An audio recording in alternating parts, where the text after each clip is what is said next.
Good evening. It's 6 o'clock, so we're going to go ahead and start. And I know many of you are here for the regular board meeting, which we will have in about 5 minutes. But we need to begin with a budget hearing pursuant to ORS 294.453 to consider our 2022-2023 budget as was approved by our district budget committee on May 4th, 2022. So I'm going to turn the time over to Cheryl Northam, our Director of Finance and Operations, to preside over our budget hearing. Thank you. Will you make sure your microphone is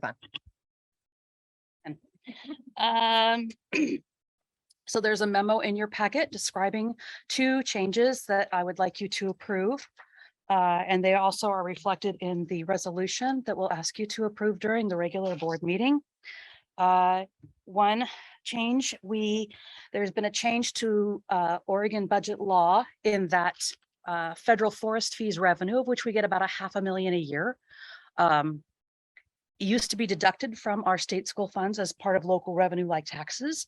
That changed in 2018, and ODE is working on an administrative ruling for that. But in the meantime, the school district gets to keep that extra source of revenue rather than having it be offset with our state school funds.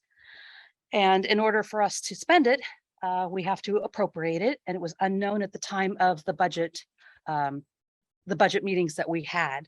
So I'm asking you to increase the appropriation within the general fund as outlined here below.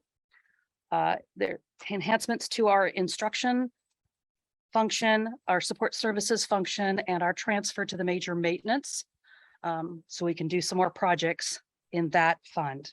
I also would ask the board to reduce our debt services appropriation by the amount that we would have needed had our bond levy passed, and also to reduce the appropriation again for the money if the bond levy had passed within one of our major maintenance funds. And I'm also here to answer any other questions you guys have about the budget document. Before we go into any discussion, I will entertain a motion to approve the changes approved to the 2022-23 budget as requested in the memo. I'll second. Okay. Any questions? I'm curious, this change about the federal forest funds happened in 2018 and nobody in Salem noticed it for a couple of years? That would be correct. And it was the result of a change in the federal law? Yes, the federal forest fees law, there's a section added that said specifically that these funds would not be used to offset any other state funding revenue. It was, I believe, a mechanism to retain those funds within those communities that they were going to, rather than going into the entire school pot, if you will, the statewide school pot. I don't suppose we've got any plans to go talk to the state about getting back the $530,000 for the last 3 years. They have already removed it from our reconciliation for the 2021 year and have 2021-22 year, and it is part of our revenue stream for next year, which is why this appropriation. They are working through it and do plan to go backwards in time to when the law changed. Hot dog. Exactly. Any other questions? Okay, all in favor of approving the changes as requested in the memo, say aye. Aye. Opposed? Director Krimitz, is there a way to get Director Krimitz up on the screen? Okay. We have enough votes to move forward, but Assistant Superintendent Nee, if you could work on that, that would be helpful moving forward. I'm an aye on that. Okay. Thank you, Anne. Chair Larson, someone there will have to change the view on the screen to gallery. Right now it's on speaker view. Okay, we'll get someone to do that. Right. Great. All right. Do we have to separately vote on the adopting the budget? The budget is in our regular board meeting agenda. Okay. So before we conclude our hearing, we do have time for public participation that is specific to the budget hearing only. And I'm anticipating that we have a comment here from Mr. Hvac. So here? Yes, where, sure. Yes, I think in the microphone is their plan. Yeah, I saw it after I sat. Will you make sure the green light is on? I saw it after I sat down. My name is Keith Kubik. I live at 159 West Broccoli in Roseburg. I'm here tonight as a citizen and also a member of the Budget Committee. However, I'm not speaking for the Budget Committee. I'm speaking as a member of the Budget Committee. The Budget Committee was approved as unit by the Budget Committee on May 4th. And that was a well-developed, thorough, and sound proposal for funding of our public education in Roseburg. It's based on the school district strategic plan with interests of our children and our community in the design and the funding proposed before you this evening. It is a positive action, and I would like to recommend and support the adoption of the budget for school year 2022-23. Are there any additional comments in regards to the budget this evening? All right. I will now adjourn the budget hearing and convene a regular board meeting of the Roseburg Public School District. Welcome to the board meeting. I know you were excited to go to be a part of that. We will now begin by saying the Pledge of Allegiance, and I've asked Director Freeman to lead us in that tonight. Yeah, please. Ready? Begin. I pledge allegiance to the flag of the United States of America, and to the republic for which it stands, one nation, under God, indivisible, with liberty and justice for all. Thank you. I'm going to turn just a moment over to Superintendent Corden, who is joining us remotely this evening for a communication to the board and a review of the agenda. Thank you very much, Madam Chair. Board, welcome. We want to especially welcome our students and families and staff tonight who are being recognized. I wish I could be there. We do have Director Krimitz and Assistant Superintendent Nee also joining us remotely.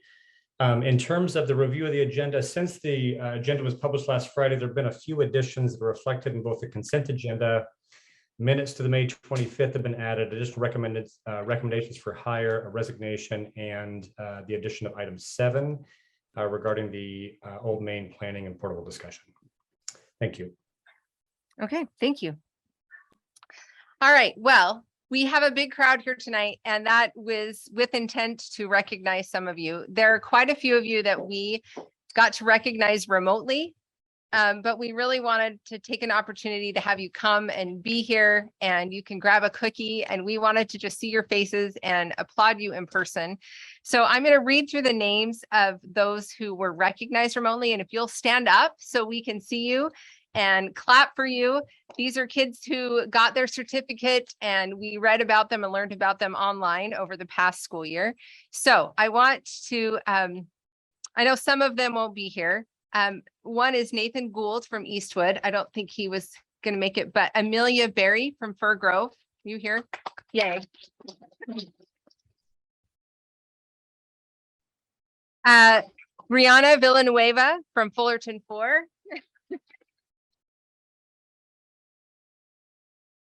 Connor Thomas from Green.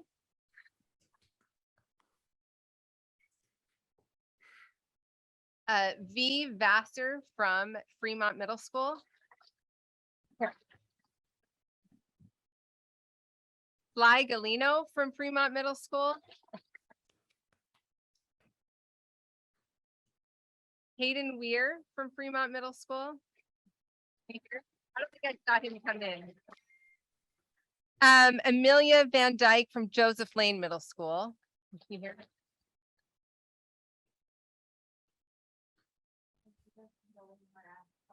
Oh, well, there you go. Well, we are proud of them anyway. I think there are 3 students from RHS who couldn't make it tonight. Ayana Brown, Thomas Ogle, and Hunter Fullerton. Let's give them a round of applause.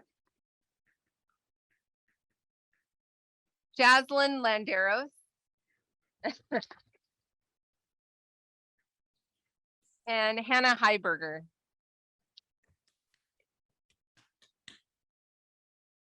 We just we want to thank each of you students for being the people you are. You really make our school communities a great place for not only your peers, but also for the faculty and staff that have the privilege of working with you.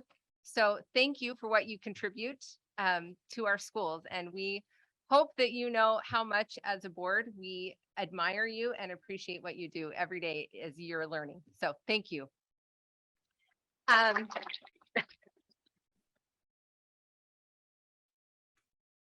We now have, I'm looking for my list. Janet, do I have the bios? Okay. Oh, there you go. They were at the wrong spot. We actually have some students that have been nominated for the month of June that we're going to recognize, and we're going to ask you to come up to the front and face the audience. And I will read a little bit about you and we will take pictures. And if you're here from their school, teachers and staff and administration, come up as well. Your whole family's invited.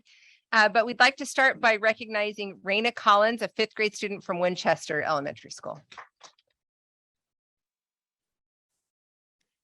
You have family? Yeah, family. If they're, yeah, that's great. Yep, turn around, face them, because they're like excited to see you.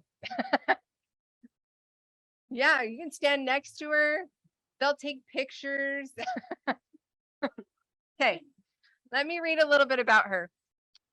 Staff at Winchester report that 5th grader Reina Collins is known as a conscientious student who takes her academic responsibilities very seriously. She's inquisitive, has a positive attitude, and is willing to rise to the occasion when presented with a challenge. She perseveres and always completes her work with attention to quality. She's supportive, cooperative, and works well both independently and with others. Reina is a strong role model for others. She demonstrates safe, respectful, responsible behavior and choices. She works well with students and staffs, not hesitating to lend a hand whenever and wherever there's a need. The qualities and characters she exhibits every day will always serve her well.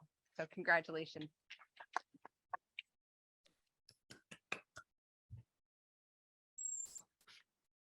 Keep moving locations. So we have for you a certificate and more importantly, an acknowledgement. Yeah, the whole family.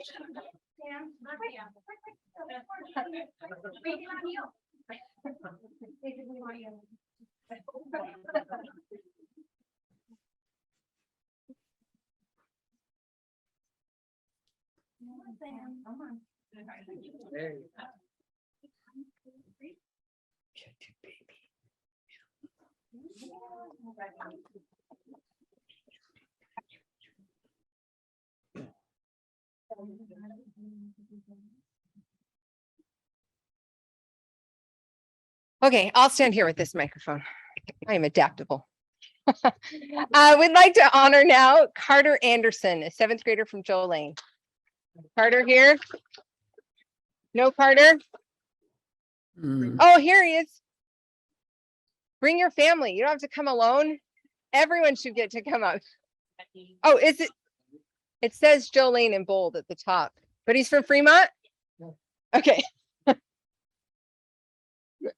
That's all right.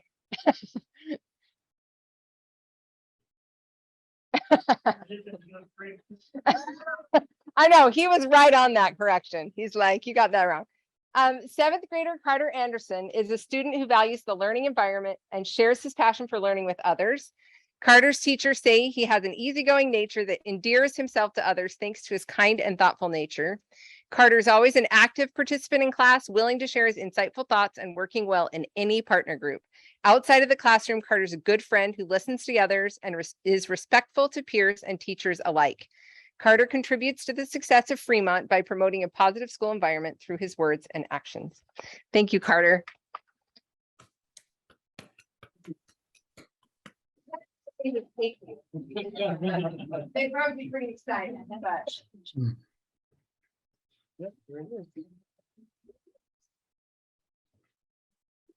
Thank you.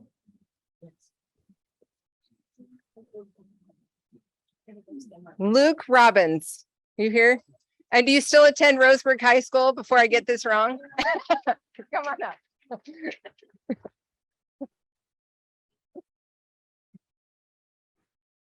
Ninth grader Luke Robbins is known as a bright, determined, and conscientious student who demonstrates a maturity beyond his years. When asked about his favorite subject, Luke reported that he likes all of his classes, even physics. Maybe. Yeah. He also likes all of his teachers and appreciates the passion they show for their subjects. Also described as a leader among his peers, Luke is taking both algebra and geometry at the same time. Teachers report that Luke, who also plays football and baseball, is a joy to teach. He's genuinely nice to all people. His peers enjoy working with him, and he's always making everyone around him better. Thanks.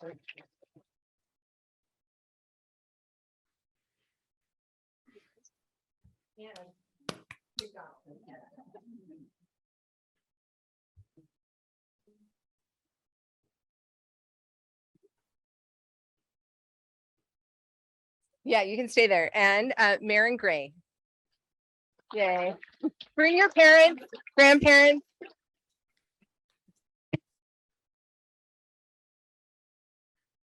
Throughout her high school career, Maren has demonstrated an insatiable thirst for learning and service to her school and community. As valedictorian and co-ASB president, Maren encompasses the true meaning of leadership. She's passionate, energetic, a thoughtful team player, and a shining intellectual. From her anti-bullying work in the community to her Link Crew and Interact Club participation at RHS, Maren has consistently revealed her compassion for others. She's also shined in her academic studies, having taken an extensive number of honors and AP courses during her time at RHS. Maren's many accomplishments are too great to list here, but there's no doubt that this list will only grow as she embarks on her next journey. I will say, Maren has been a staple at our board meetings. Even during the pandemic, she would join us on Zoom, which that takes commitment. And I know that she is hoping to go into education administration, right? So she has jumped in already to the nitty gritty. And so congratulations, Maren.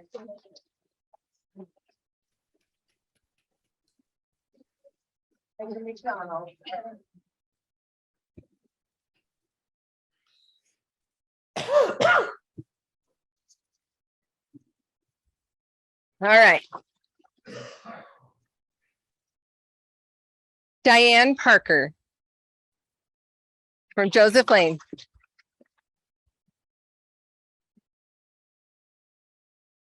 Language arts teacher Diane Parker has been a member of the Joe Lane staff for 4 years. She goes above and beyond for her students and the school. Her positivity is infectious and she brightens any room she walks into. She is best described as all in and then some.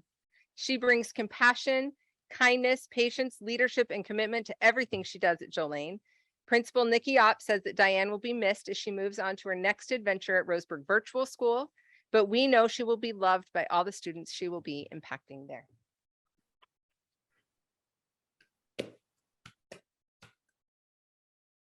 And your building, your crystal apple says, heart of gold, infected laugh, move like death.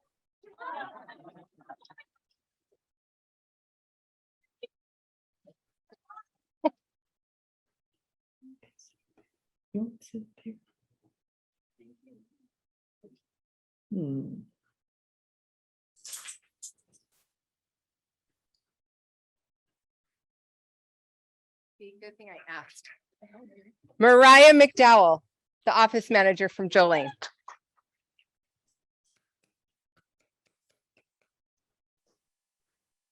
Office manager Mariah McDowell started her first day at Joe Lane just 3 weeks before the COVID shutdown in 2020. Talk about a crash course into a new job. Principal Opp reports that Mariah has been a blessing to have in their building. She's a quick learner, a good role model, and great with technology and money. She's calm, professional, funny, extremely patient, kind, pleasant, and amazing. Even on the hardest days, she has a smile on her face and laughs at the craziness. She's always willing to help out in any capacity across the building. Mariah amazes her colleagues by the number of hats she wears daily and her ability to keep her cool under all circumstances. Do you guys want to come up, Darren and Nikki, and come be with her? We'll take a picture. I have a soft spot for middle school office managers and secretaries. All right, yours he says office manager because miracle worker is not an official job title. Congratulations.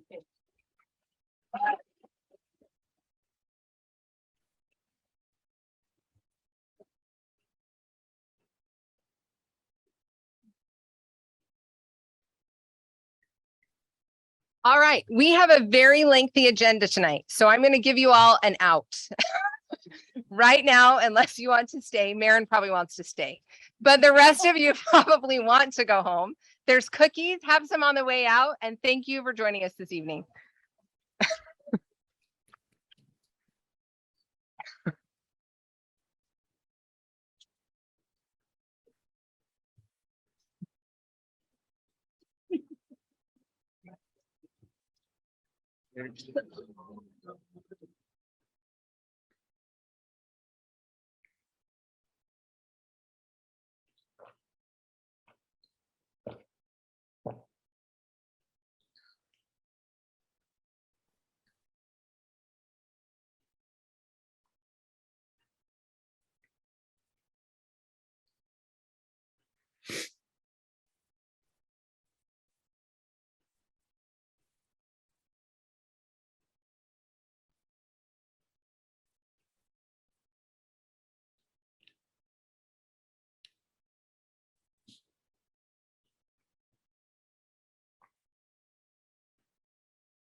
Okay.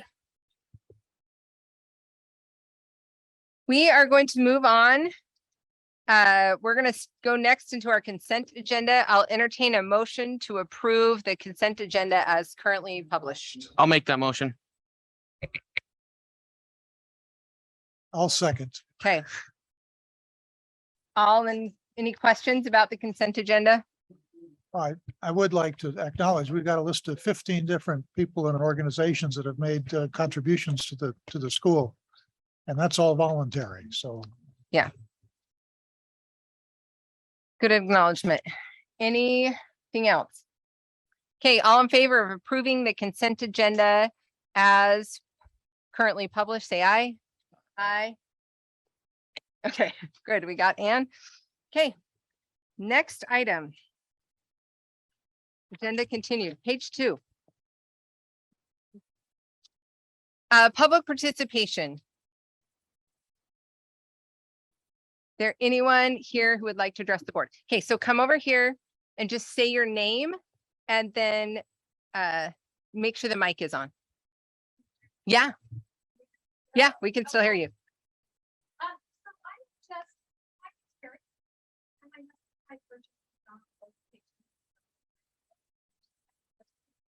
And I'm an ex-secondary teacher. We like to be very involved in the community. So I wanted to donate a check. And so McDonald's corporate matched my check. So I have a check for 2 people who got nominated today. And so I just wanted to, present those today and then hopefully get a picture with somebody from that school. Yeah. So I have the first check for $1,250 is for Sunny School Elementary. He's right over here.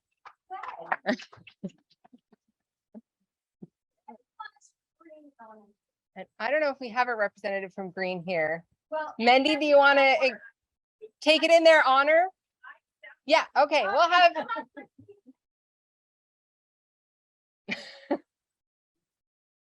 Yeah, come on, yeah. Well, we are so grateful. Take all the pictures you want. What else do you want to take pictures of?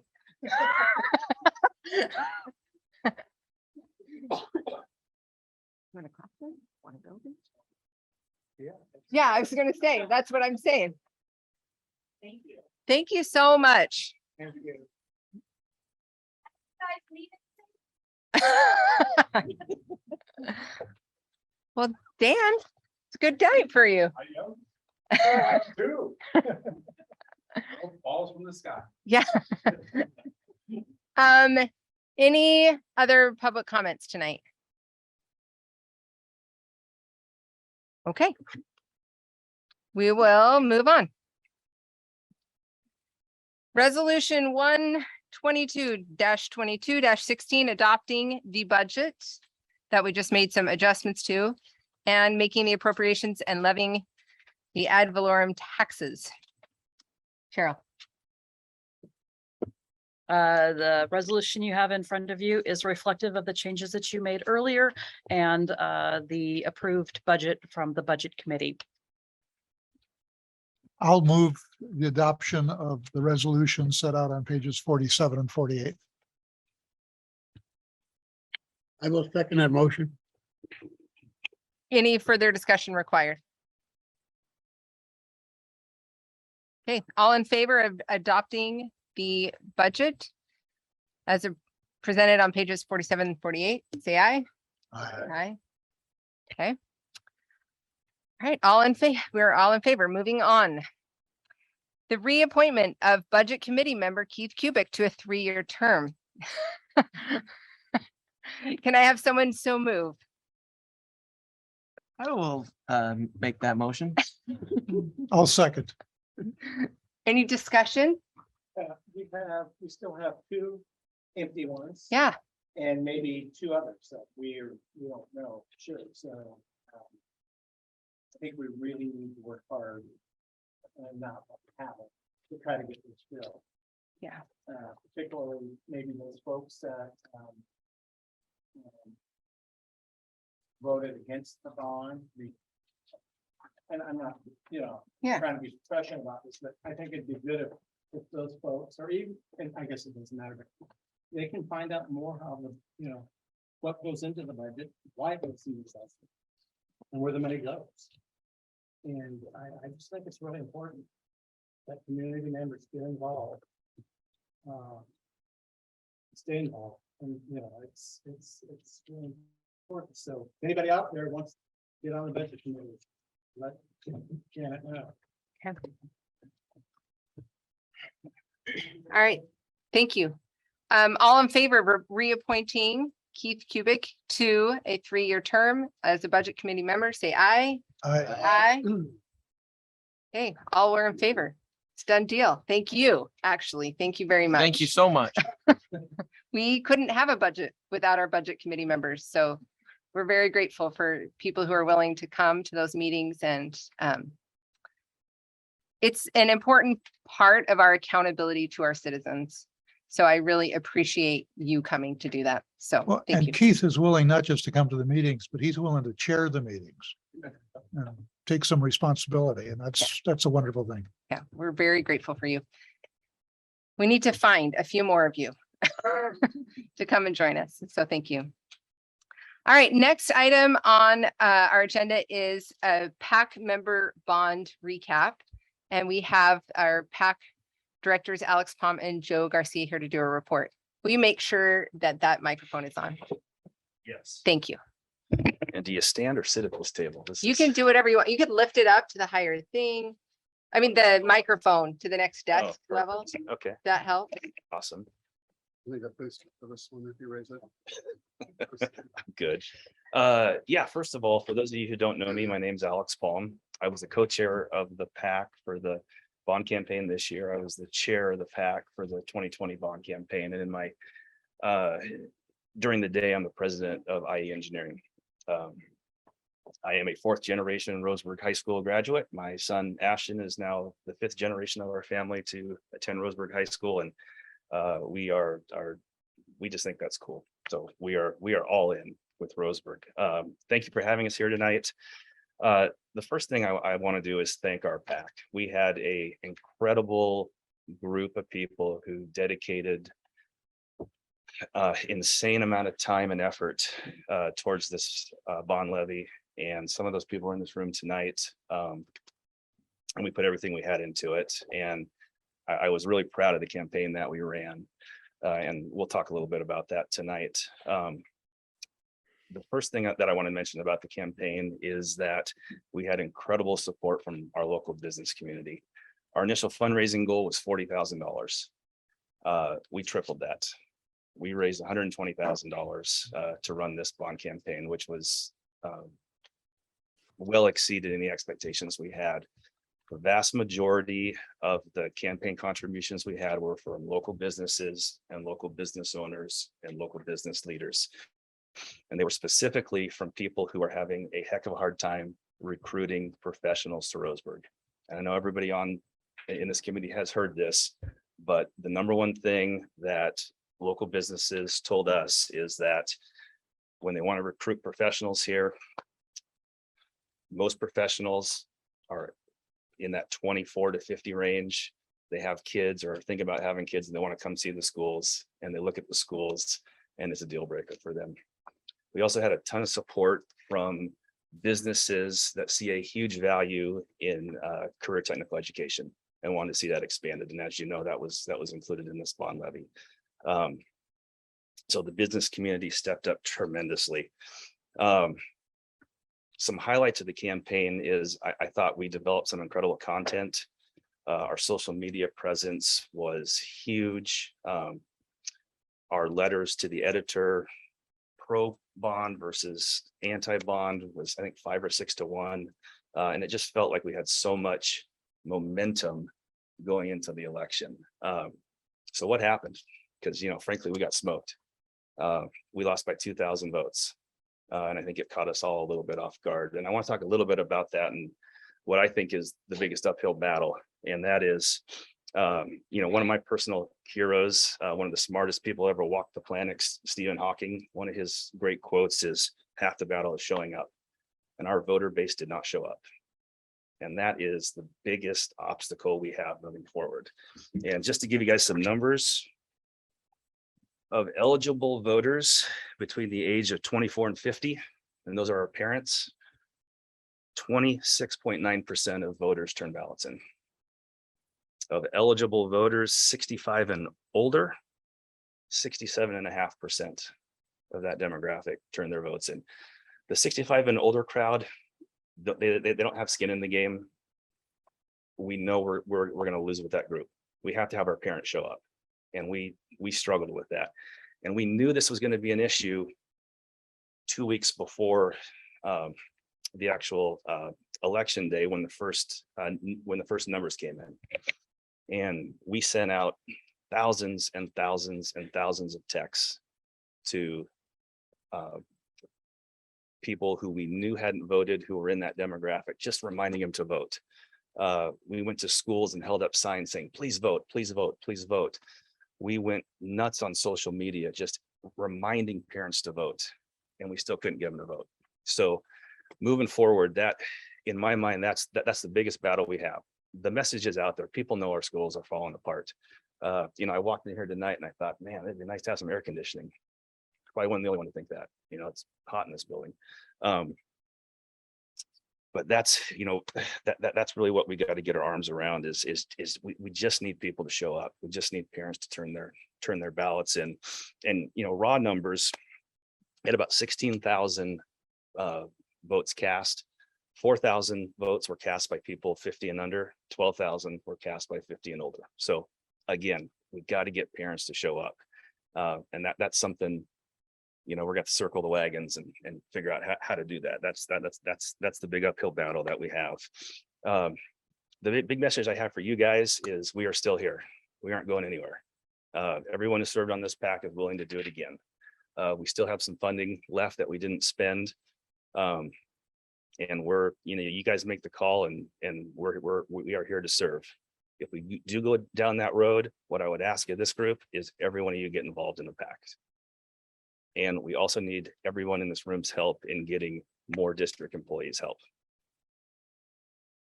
And at that, I'll turn it over to my good buddy, Joe Garcia.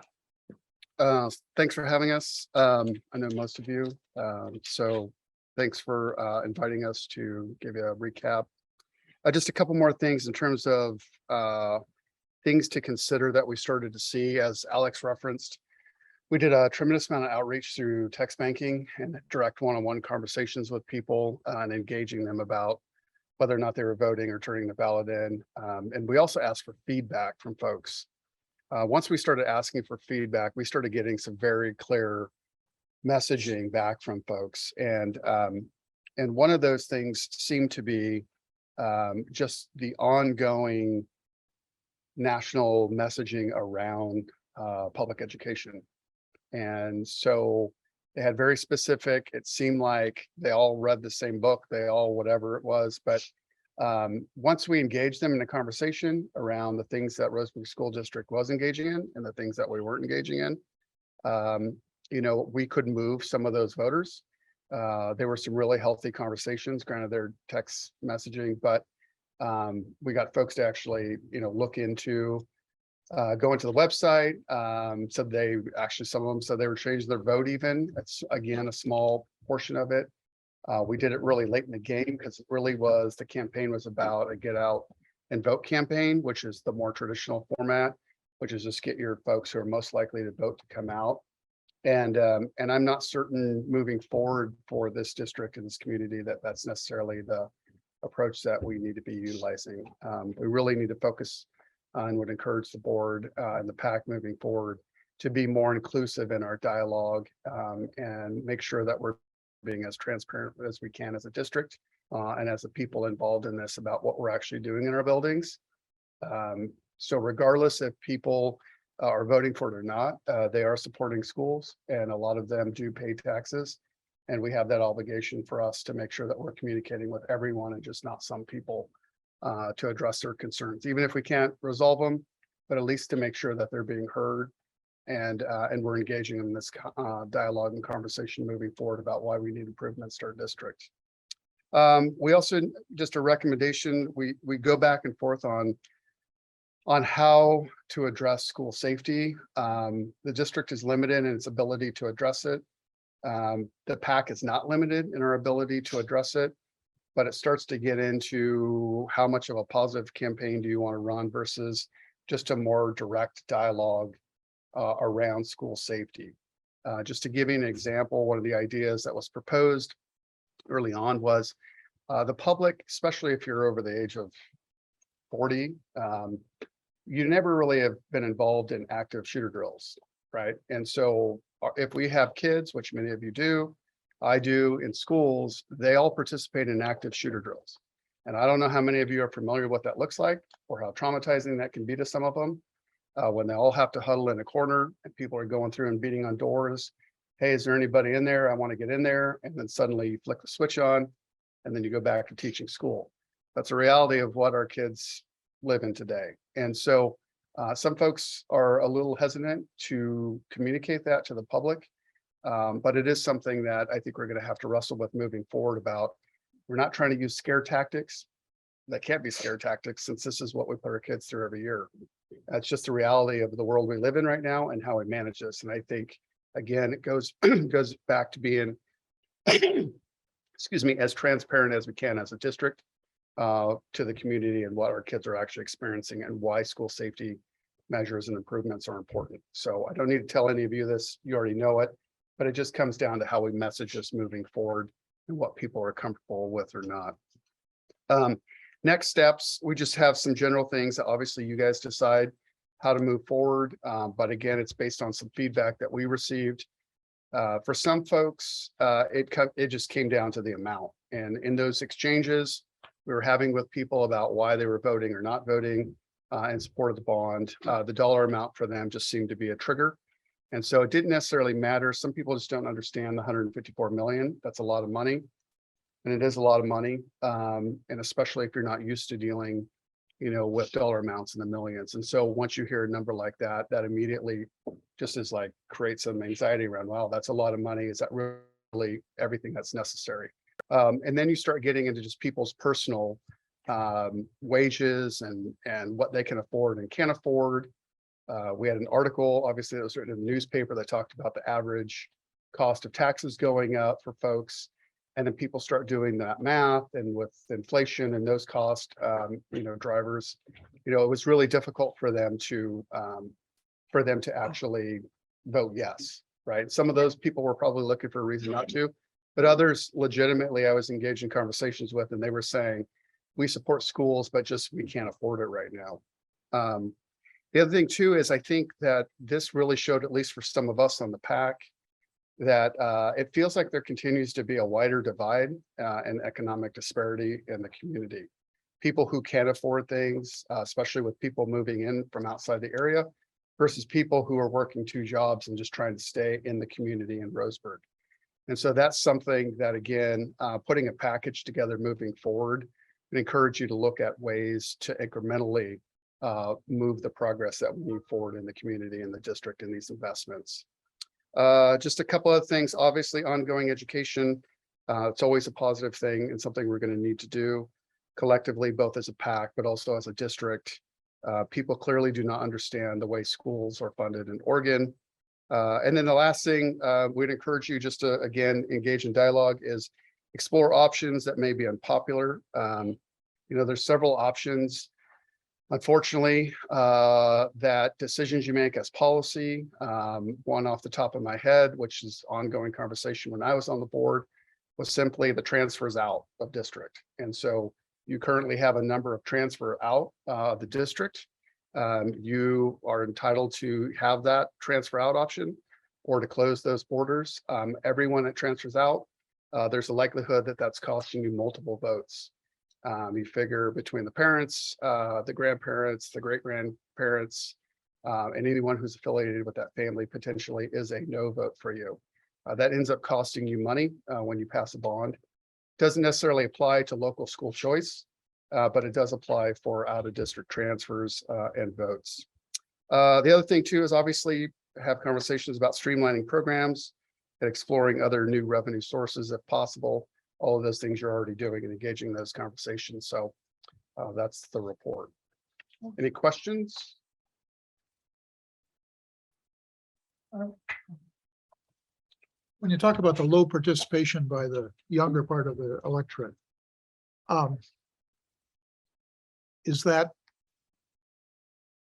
because we have a sizable part of the population that has grown up to be taught that government is bad, that politics is bad, they just don't want to have anything to do with it, and so they don't respond to this election? Or is it? It's not like they're hostile to the school bond. They don't vote against it. They just don't vote at all. I'm trying to get my hands on it. I don't know if I have a I'm on good the answer wrong for side you of that age. I'm having a hard time understanding it. You want to take that? Yeah, I'm asking you to psychoanalyze the electorate. Yeah, Yeah. I don't know that that's answerable, Charles. Yeah, it quite honestly isn't. I mean, it just comes down to engagement. For some folks, it's just a variety. How do I put this? What's interesting is when we looked around at all the districts in the state of Oregon, the majority of districts have a school bond. And it's not just a Sherwood or a Beaverton, or a, Portland Public. It's a Hermiston, it's a Banks, it's a Coos Bay, it's an Elkton, right? It's all of these places that have them. And so really in some of those places, because we did look at them, it comes down to how the community is connecting with the school district and how they're engaging those parents into why these things are needed. There's no magic pill of what moves one district versus another in terms of engaging that population. But generally, I want to say, I think off the top of my head, there's 127 school districts right now who have a bond that they have passed. And several of them have passed it within the last 5 years, including even in COVID. And there's 197 total taxing districts in terms of school districts. And so, I mean, that's a large number of people who understand that they need to invest in their school infrastructure.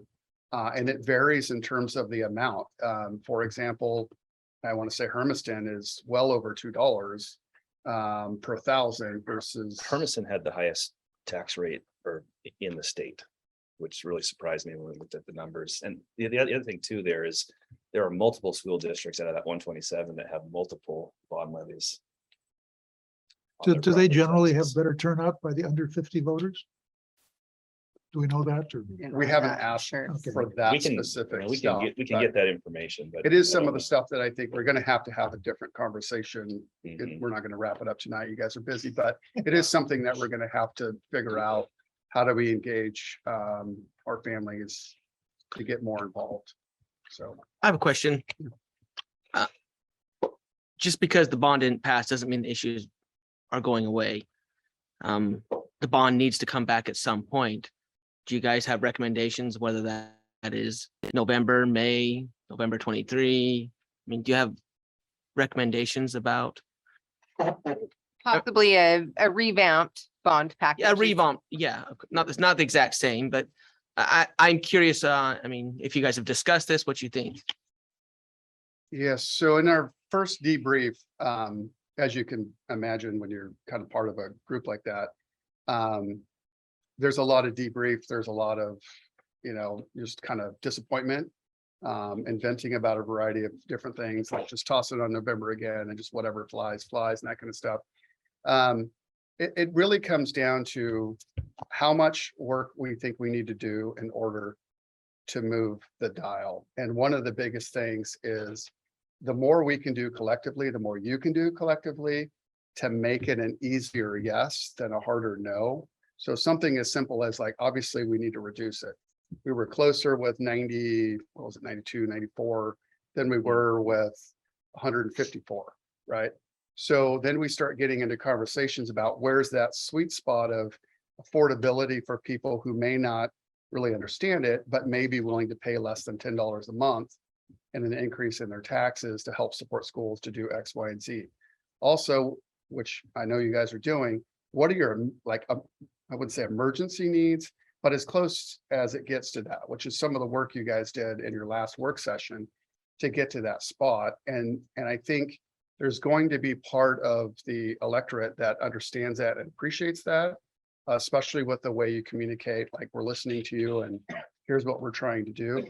But the other challenge is you still are going to have to do a bunch of other work to still move that dial. And so the question really, I mean, what's difficult is we had a lot of momentum and we had a lot of people turn out in the professional side of things that really still want this to pass for a variety of reasons. Still need it to pass. Yeah. I mean, there's a lot of businesses out there who, frankly, if they can't find the staff here, they're gonna have to go somewhere else and find it. Yeah. So, and Yeah. also We've seen that happen. we've got kids who, we've all seen what's been happening nationally. I mean, there's some emergent needs that you're going to have to find a way to address. I don't know how many of you have watched the video that the Orange Jar put together on the Heritage Building. I hope they win an award for it. I think it was amazing work that they did. And I think just having that direct kind of dialogue and conversation is going to be something that's imperative. In terms of coming in November, I think it's possible. You got a summer. It's going to take some people to get involved and have some very tough conversations with folks to try to convince them why this is important. Inflation's still going to be a factor. Supposedly, it's peaking right now in this quarter. It's going to run through the summer at some kind of whatever is what several places are saying. I don't know if it gets down enough to where the common person feels like, that it's down enough for them to be able to vote for it in November. There's also a school of thought that you don't want to run it 2 or 3 times and not be successful. The bottom line, though, is you're kind of in a spot where you need some things to pass. So what do you envision that ongoing communication look like? I mean, how do we do that as a board? How do we, I was on the PAC and I don't want this issue to go away. And that's my fear. People like, oh, it didn't pass. I don't want to think about it again for till next spring if we decide then. Yeah. But I want ongoing education and maybe this is a conversation I have with you in private, but what do I do to keep this on the forefront of people's minds? I think the biggest thing is for you to figure out where that point is of where you think is a reasonable amount to be asking for and to go back. Because that helps move the dial initially for that conversation piece. And then it becomes about how do we now get out to people to get them to vote and understand why these specific things are most important, and that we're essentially reducing some level of anxiety around the total cost at $185 per thousand. If you can get under half, I'm not telling you what to do, but just if you're engaging those kinds of conversations, then it starts to be, I think, more palatable in terms of something that we can move off of, at least on the PAC side, to be communicating and more directly about why this is an important investment. And then it really comes to getting more people involved in the PAC to do the volunteer work at that point.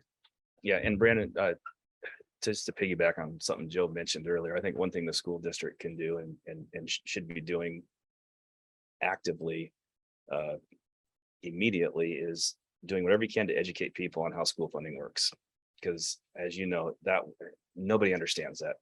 Everybody looks at their property tax bill and says, well, let's just, why don't you just use that for building new facilities? They don't understand that money can't be used for those things. So, whatever messaging you guys can do, whatever education you guys can do, and I just do it over and over again with, no, this is how school funding works.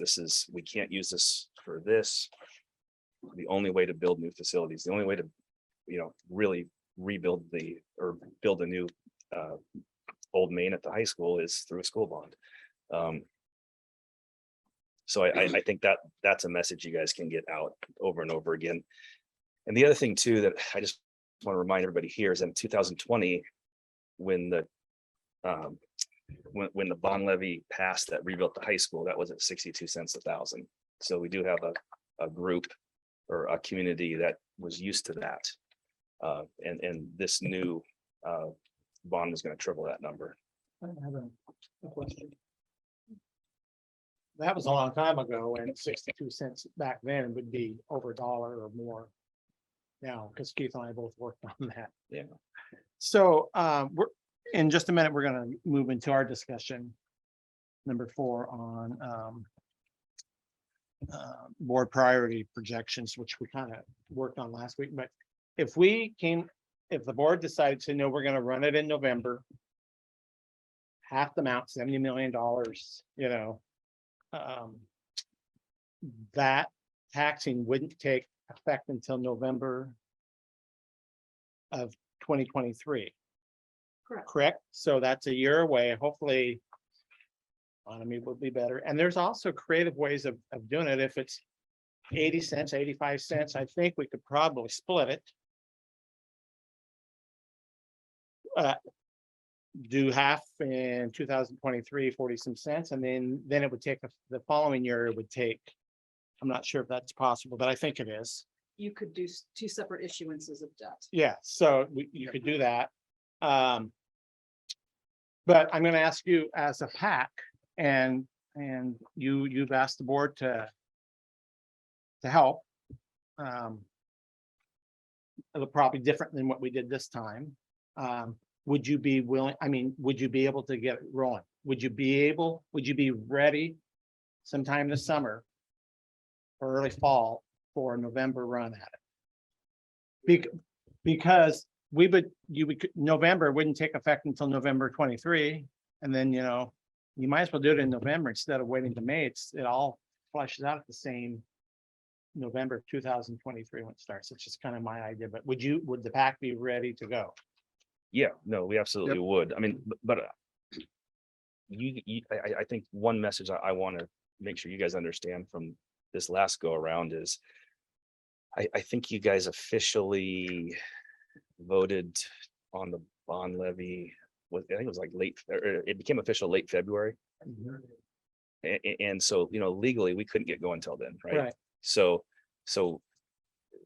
the second you guys passed that, then we could start fundraising. Then we could go. Would have been really nice to have a couple more months, but we didn't have that, right? So if you guys are going to do it, you better do it now to give us enough runway. If you pass it in a couple of months, you're going to put us behind the 8 ball. Or at least identify like what those things are, which I think you've come close to doing already.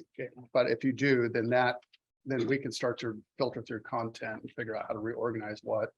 And then once you guys are done, then we can start figuring out messaging and direction you guys want to go. If continued education is the key, then the sooner the better. Yeah. Okay. Thank you. Sorry to take so long. No. Thank you for answering my questions. I had just one question there. A few people that I talked to felt like the signage was almost overkill. And if we had enough money to put up all of those signs, why aren't we spending more money on things that are more, just it seemed like a lot to them. I don't know how the other districts that were successful with their bonds, if they did as much with that kind of thing. Social media is person to person, it's a connection, but the signs, they cost us and. Yeah, so the signs were actually less than 2% of our budget.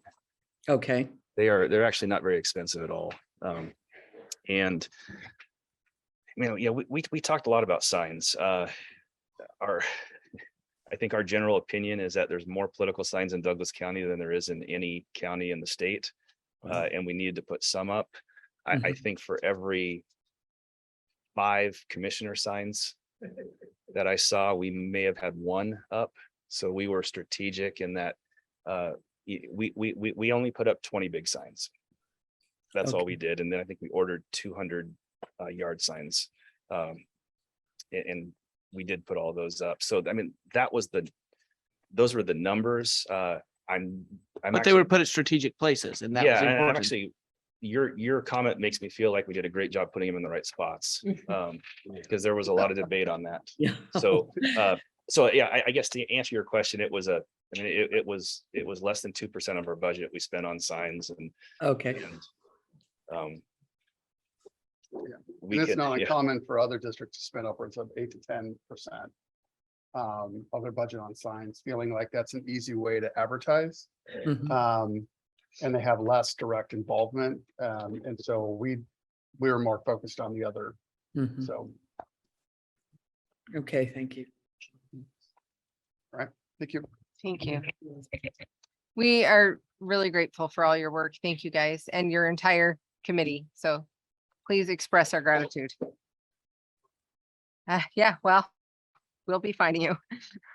Which actually takes us to item number 4 on our agenda, which is kind of a continuation of what we discussed at our work session, which is just continuing on kind of our discussion about what we do moving forward and what our priorities are going to be.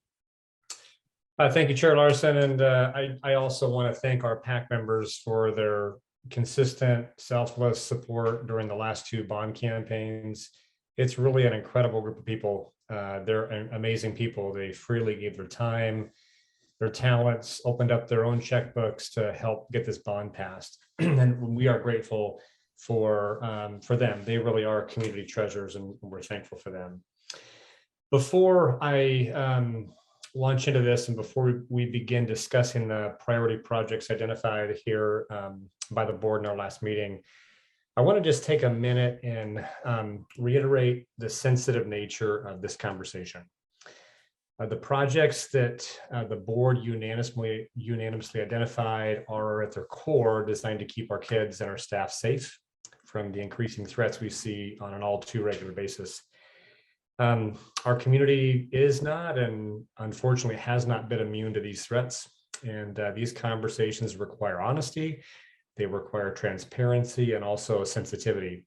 Tonight, I'm going to present you with some examples of the financial and staffing impacts of borrowing money. These are examples only and are intended to illustrate the need we have to engage the community in supporting a capital improvement bond. I want to be clear with you tonight as a board and anybody participating in this meeting tonight that these staffing impact examples are not suggestions on how to move forward, but they are intended to frame the opportunity of what an additional investment in health and safety and security would look like.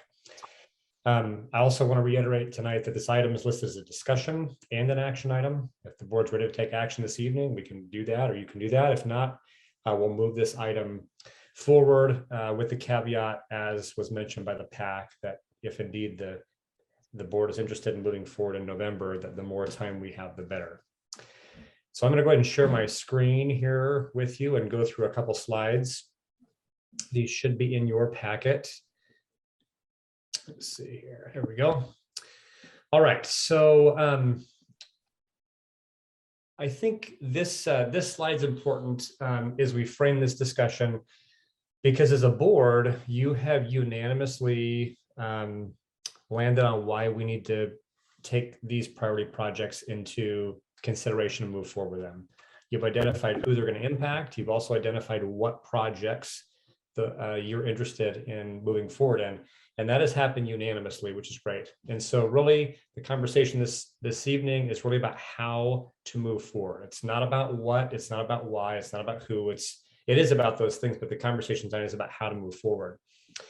As a recap, I know the board knows this, but in case we have people interested in watching this tonight, the board has identified, you have identified 3 key areas that are urgent to the board. And those are securing entrances school-wide, rebuilding the old main of the high school, and also district-wide renovation repair projects. Those projects total $83 million. As a reminder, I did reach out to Rick Raynone and verify that number, and that number still would be fine moving forward on a November bond. It may shift in May.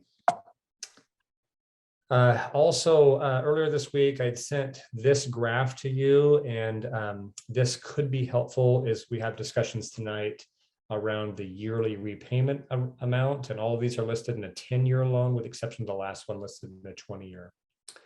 We can refer back to this if we need to. So the scenarios tonight that I want you to consider initially, and I'll walk through these with you. And of course, there can be a host of different scenarios. But the first one I want to walk through with you is this. This question came up at the last board meeting.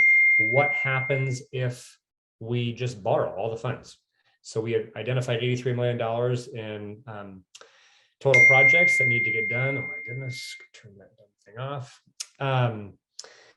Let's look through this. So I have these set by a financial impact, a staffing impact scenario, and just some other factors to consider. So if the district was to go out, and even if we could borrow $83 million, the estimated annual cost of that for 10 years at the current rate would be about almost $11 million a year annually. So to put that in perspective, that would be about 16% of all expenditures we have. Many of these expenditures, we really don't have a lot of, we can't always reduce some of our fixed costs. But if we looked at what it would mean in terms of staffing, it would be, if we just look individually at each band, if we looked at licensed teachers, it'd be approximately 117 licensed teachers. If we just looked, and we just do this for not comparison purposes, but illustrative purposes, it would be essentially all of our classified staff in the entire district, all of our admin staff in the entire district. We have a cut in staff that would be that significant. And essentially, we would not be able to function as a school district. It would be an impossibility to function as a school district if we were to borrow that amount of money and try to service that debt over the 10-year rate. If we move to option number 2, or scenario number 2, which would be this. All right, listen, let's put the ESSER money we can use in there. It's $8 million. And we'll offset that 83 by that. We could dip into our ending fund balance. We use $3 million of this. That would reduce that amount to $72 million. If we do that, we would be at a $9.3 million annual payment to service the loan for 10 years.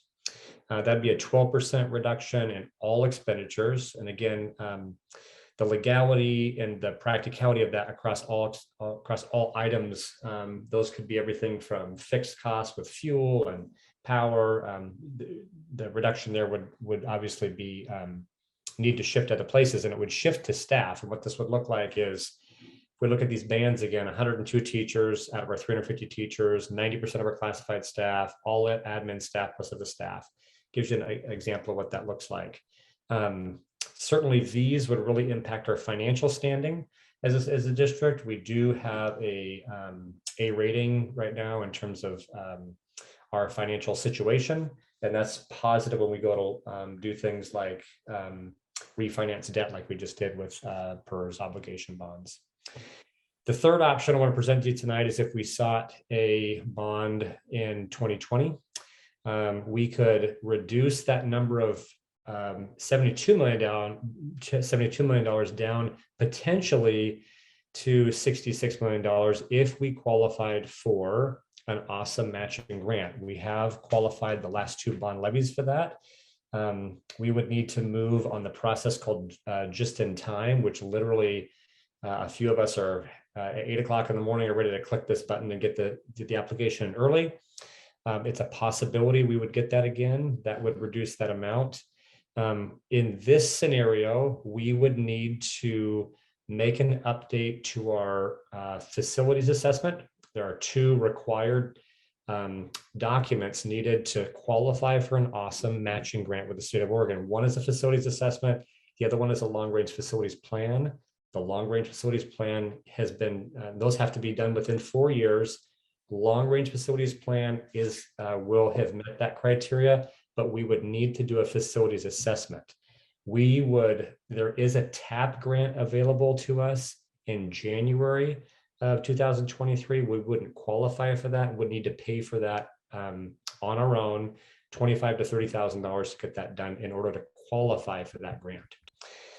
You heard tonight, and I know I'm sure everybody has opinions on some of those external factors, but if we sought a bond levy in November 22, of course, some of the external factors are, we're really not sure. I'm not sure. My crystal ball has been broken for a while here, but the economy may not improve. We may still be dealing with increased economic impacts with our patrons. The other option is a May bond. Again, the matching funds become still a question of if we qualify, but we could seek the TAP grant and wouldn't have to front the $25,000 or $30,000 to do that. This does give us a little more time to see what happens with the economy, and bonds often can be successful with time, and it would give us a little more time to do this.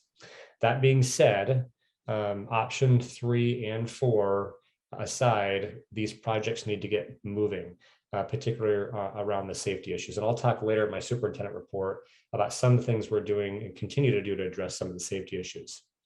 So with that, I'm going to stop sharing here and I will turn it over to the board. Madam Chair, I'll kick it back to you to lead a discussion on board thoughts relative to those scenarios.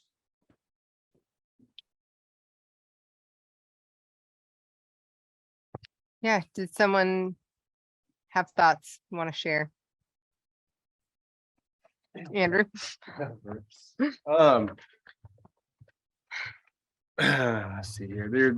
These are 4 options. I mean, I guess scenarios. I'm just wondering, are we also here to discuss scenarios 5 and 6 and some other things? Because just my personal opinion, the safety issues like we talked about last week, I think need to be addressed immediately. And from what I can see in the ESSER funds, we have enough to do some of the things that we wanted to do, but probably not all of them that we had initially shot for or attempted to get in the bond. Ed wrote us this school safety priorities list, and I know we're putting some of the fencing in some of the schools, but I mean, I guess my dream scenario would be, like I said last time, spending whatever money we have now to do the most urgent and direct things we could do today that will get us ready for next year. I mean, and if we can't get the full vestibules with this, you know, the best security cameras, that's okay, but we can get fences up, we can do something. And that would be my scenario number 5. The other stuff I'd like to talk about and we can work on it, but it's kind of a secondary issue in my personal opinion. And Andrew, I'll talk about what we are continuing to do here in the superintendent report here later this evening.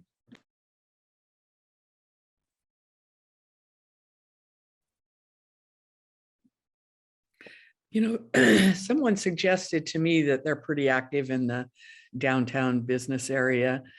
And I think that they said, you know, if like a fencing, if at least for these smaller projects, you know, could we not get a fencing company to, or contact them to maybe be willing to donate a good part, labor or something, and have their name you know, big advertisement. We invest in our schools. We, you know, just something that the community says, oh, wow, that, you know, that's great that business. I think Costco is doing something like that with those balloons. I'm not sure, but different businesses are, and their names are, you know, all over there of what they've donated or what part they're going to do. And that was a suggestion that someone made to me. And I thought, well, you know, that's worth maybe looking at. Yeah, I think all these things are on the table. I think the hard thing is fencing a school with 7-foot fences is not on a comparable cost to fencing your own property with 7-foot fences. And that's where it gets complicated, is these are big numbers, which is why the bond is a necessity, because, you know, the security component alone is $16 million. So I agree with Andrew. I think we do what we can Right. And with then the money we maybe- have. But I also think that we need to have items 3 and 4 on the table, because there's no other way to make these things happen, and it needs to happen. I mean, these are not luxury items. These are our kids and our neighbors and our friends and our spouses who are working in these schools every day. And we need to be responsible for them as a community. So I'm all for that, Ann. If you can find a donor, we'll take it all. I mean, and we approved as a board that we can have businesses sponsor things. You know, that clears board policy. So if someone wants to sponsor a fence, I'm all in. Well, we But- would have to spend also our energy to get that word out there. You know, what could you do as a community? We're not going to, at this point, if we're not going to do the bond until maybe May, if we're not going to start until May, those things, at least we're doing something to move forward. And I'm just thinking that we're doing what we can do. Yeah. No, I agree. I think we have to do what we can do now, but I also think we need to, yeah, I mean, every option's on the table. I mean, someone wants to sponsor a building at the high school, I'm all in. I wanted to ask McDonald's if they wanted to sponsor a building. Well, you just never know. That's right. You just never know. You have not because you ask not. So maybe, you know, I don't know, that people do like to get involved, you know, and maybe we could talk to Costco and see, do you know what I'm talking about though, about those balloons? The national program that they do in conjunction with the Children's Miracle Network hospitals. Is So that, that's run at a national level. okay. Yeah. But everybody can see that, you know, Yeah. maybe Costco would be willing to partner with us and, you know, make some, or do some signs, or we would do it or whatever, but just having more of a community participation committee. Another thing, one of the school board, I was listening to a webinar on school boards and how they get their people involved. And the school board members met once a week, I think, at a coffee shop, and people could come and ask questions of them, you know, and get to know them and, you know, get some things answered that has been, you know, partly rolling around some of their concerns. I mean, that's folksy, but we kind of are that kind of community. At least that's what, you know, what kind of attracted us here, to that people were very familiar with each other and spent time. And so I don't know, that's another thought that we as individuals kind of need to to reach our circles and, and paint the picture. It has to be painted before people, I think, in the right way. And so that's the only way I think they can support it, because things are tight. Even though we ran it in February, or we started in February, that's about when, from February on, that's when our prices of gas zoomed way high. What they said in early polling, now they've like, not now. They would have voted for it in November, but now with everything skyrocketing, I think that's a big part of why they don't. That's all I'll say. No, all right, Rod. Well, 2 weeks ago, we had a good discussion at work session on 3 items. Yeah. That we were focused in on. Yeah. And I'm assuming those are the 3 items. Yeah. I personally am not and will not sit here and wait until May to do anything. We have a little bit of money to do some safety things. But I'm not going to be the one that tells a parent at one elementary school, sorry, we're out of money. We can't secure your school. That's kind of the way it's coming across to me. It's $16 million for safety. We need to do that. That needs to be done. And if that means taking the $8 million from Messer and borrowing some money, so be it. We've got to get these schools secured. And just keep pushing it down the road is not going to work, in my opinion. So I'm in favor, since I have the floor here, I'm in favor of going out in November with, I don't know if we can get it below, with these 3 items, whatever the total will be after we use their extra money. And you'll have to communicate well with the public. So, this isn't going to take effect until November 2023. And that's hard to do. But we're there. Yeah. We're going to talk about modular buildings tonight on closing up that main building.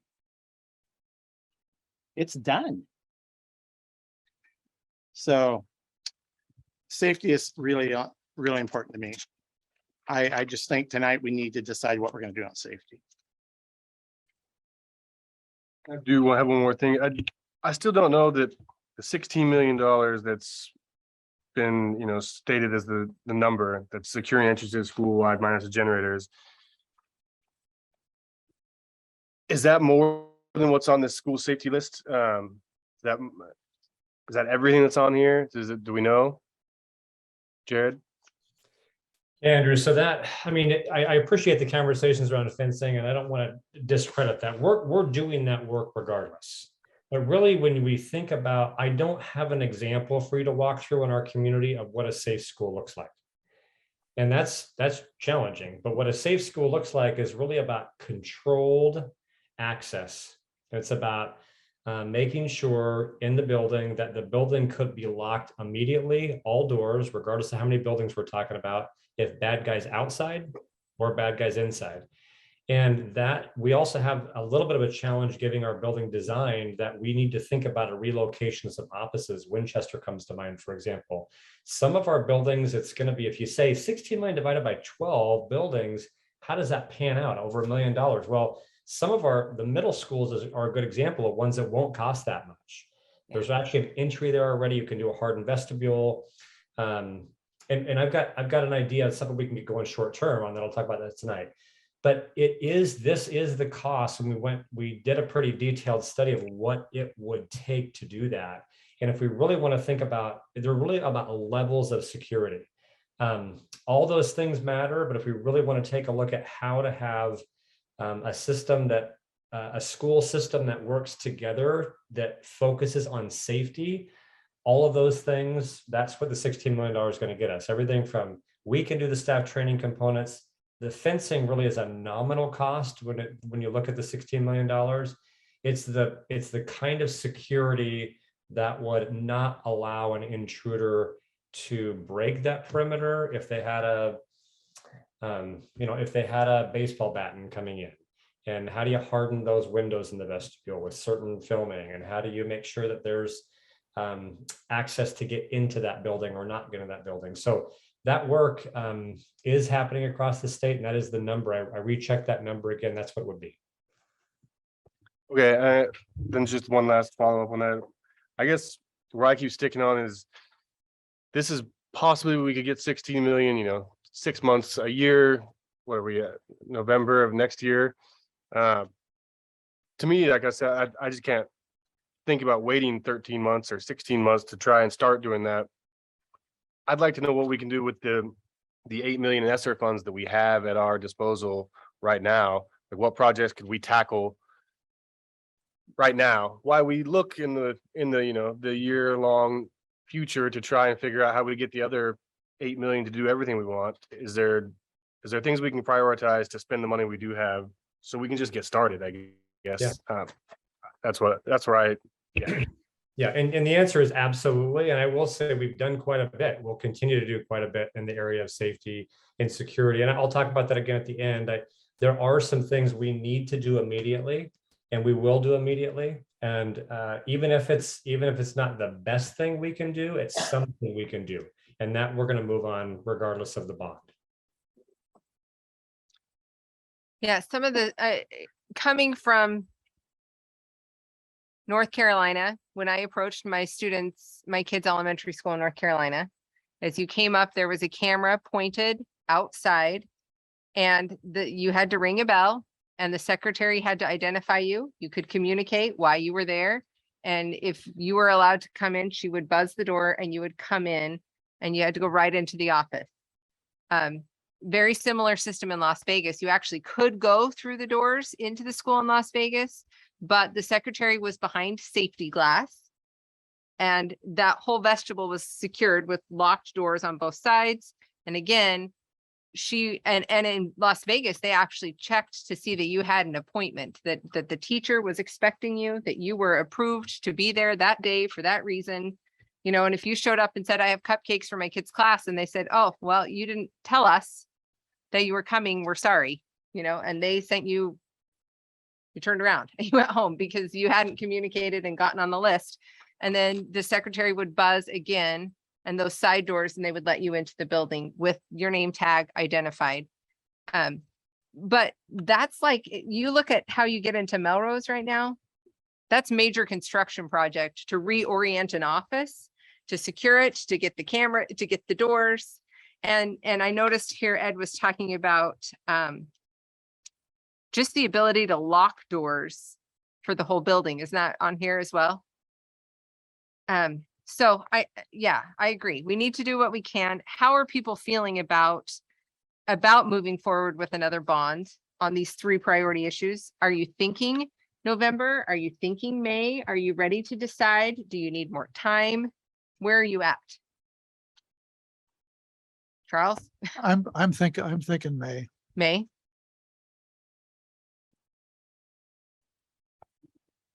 I'm not sure yet, but if I was between the two, I would probably pick May. Okay, Brandon? I've thought a lot about this. I've talked to Jared a lot about this.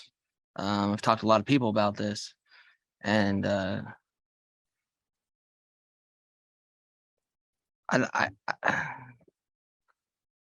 don't want a failure, you know, and I worry that if we went in the fall, November, if the economy is, gas prices are above $5, and I worry people vote their paycheck, and that would be tough, and it would fail. I want it as soon as possible, but I think May is the prudent thing to do. Okay. What do you think, Reverend Johnson?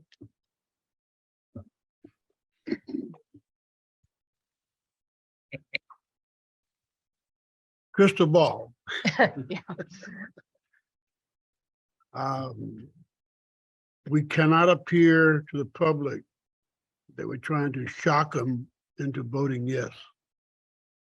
We need to have sound physical management for what we're doing and why we're doing it.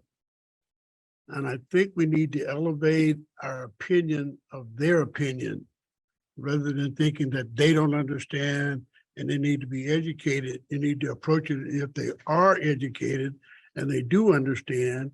And how can we get them to buy in to what is best for them and their children and their grandchildren? If they don't have any kids, there's somebody else's kids they need to be worried about. I think the idea that bothers me, and I know I'm going to get raked over the coals for this, we're trying to do a Band-Aid without fixing the problem. We need to do something in this world so that we don't have to secure our buildings. I grew up as a child, my mother never had a lock on the front door. Okay, I didn't even know my brother and sister had a key because I never had one. We fixed the problem first, but right now I don't think we're trying to fix the problem. We're coming to a resolve that it's going to happen again, and so let's prepare ourselves for the worst that's going to happen again, so we can minimize our reaction to it. We need to go back to the public as soon as we can and continue going back to the public with clear, definitive ideas, structure, outcomes, return on investment, return on investment, return on investment. I would go for November. Director Cotton. Well, you know where I'm at. November, May, it's not going to take effect until November of 2023. Right. And Lord, I pray that the economy's going to get better. We had the same conversation when the last time the bond failed. We'll wait, we exactly the same conversation, basically. Yeah. And so we waited to May, but it didn't do it damn good. And there's lots of reasons why the bond failed. We know that. It was a lot of money. And I'm not sure if the economy had stayed hot, it would have passed because you couldn't get people out to vote. Right? But I just don't want to be sitting here February, March of next year, because I'm not comfortable with what I'm being told about safety in the buildings, to be honest with you. And I guess Jared's going to talk a little bit about, but I don't want to be sitting here in March and April and we still have 7 buildings that are deemed not safe. And Howard, I absolutely agree with you. But that could take a week of us talking why we're to this point. I mean, when a Supreme Court justice could get killed this morning, that's sad. So we're just awful, but I don't want to be sitting here in the spring and we're in the same spot. And that's what's going to happen. I don't know. I'd like to go November, but if it's May, it's May. I'll work with the board. We'll do what we have to do. But safety and security, how are you going to fix it if you don't have the $16 million? Gerald, how are you going to do it? Well, yeah, we don't have $16 million. Right. And this is not a bake sale. You can't, I mean, I've had a lot of suggestions. Can we ask patrons for donations? And I will say this PAC worked their tails off and raised about $120,000 for the bond. And yeah, just having begged businesses for money for the grad night party, you can get, and we have a generous community, even in tough times, but you're talking on order of, $10,000, $15,000. You're not talking about $10-15 million. Yeah, and so the 16 million is where I'm stuck. So if we used 8 from ESSER for safety, and we borrow 10, that's 1.29. That's 1.2 million that we'd have to pay back. But if I'm right, if I heard right, when you run a bond, you can put that in bond and pay that off, correct? So you can use, so this is Maybe that's what we do. kind of to borrow the money and get this stuff done. And be honest, that's not a scare tactic. It's a scare tactic when we're not getting them all done as close as we can together. Right? I don't want my kids going to one school. They don't, and the other school has everything and this school doesn't. That's not right. But I know that's kind of where we're at, but I have to leave tonight knowing we're gonna pay for the safety and security stuff. We're gonna agree upon that somehow tonight. We just have to do it because we don't meet again till July 16th. And then it'll be August and pretty, we know how slow the system moves at times. Yeah. So anyway, that's where I'm at. I like November, but it would work for me too. Director, just saying, Director Crimmets, let me have her weigh in and then we'll come back. Did you have a preference on May or November? I guess I should flip those, November or May. I think it would have to be May. Okay. Yeah, I think there again, we do what we can do. And like Reverend Johnson said, it's a Band-Aid, but when you're bleeding, you want a Band-Aid, you use what you have and we'll stop what we can, until we can complete it. But, that's just the way I look at it. So I think we should spend the money that we have.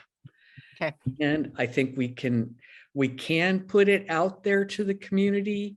Who knows? We've got some pretty well-to-do people here.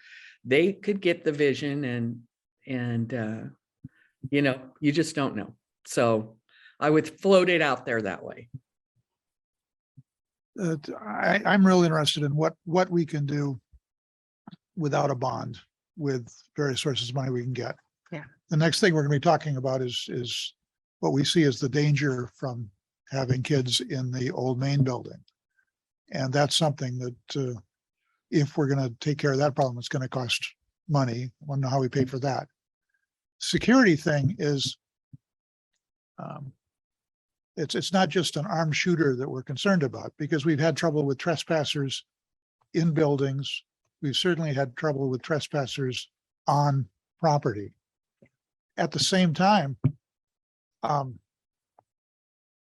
nothing that we do, no single thing that we can do, no limited amount of money that we spend can eliminate all of the threats to the kids regarding safety.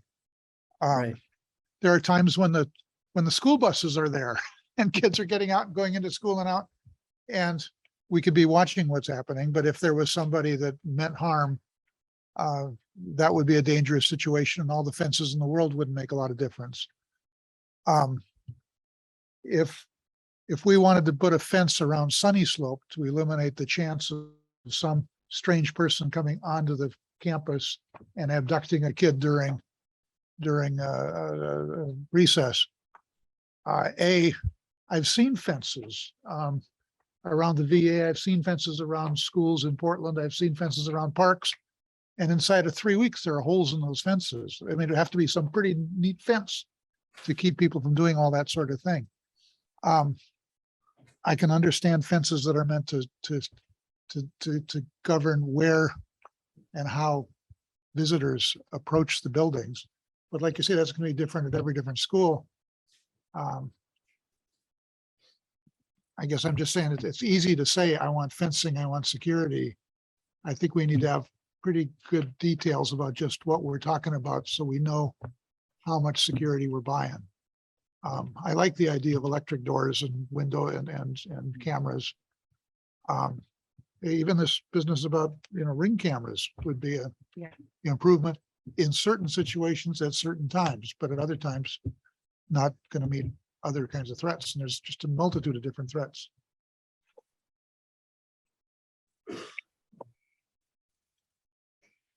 All right. So, I mean, we are at a point where we have some action items we can take.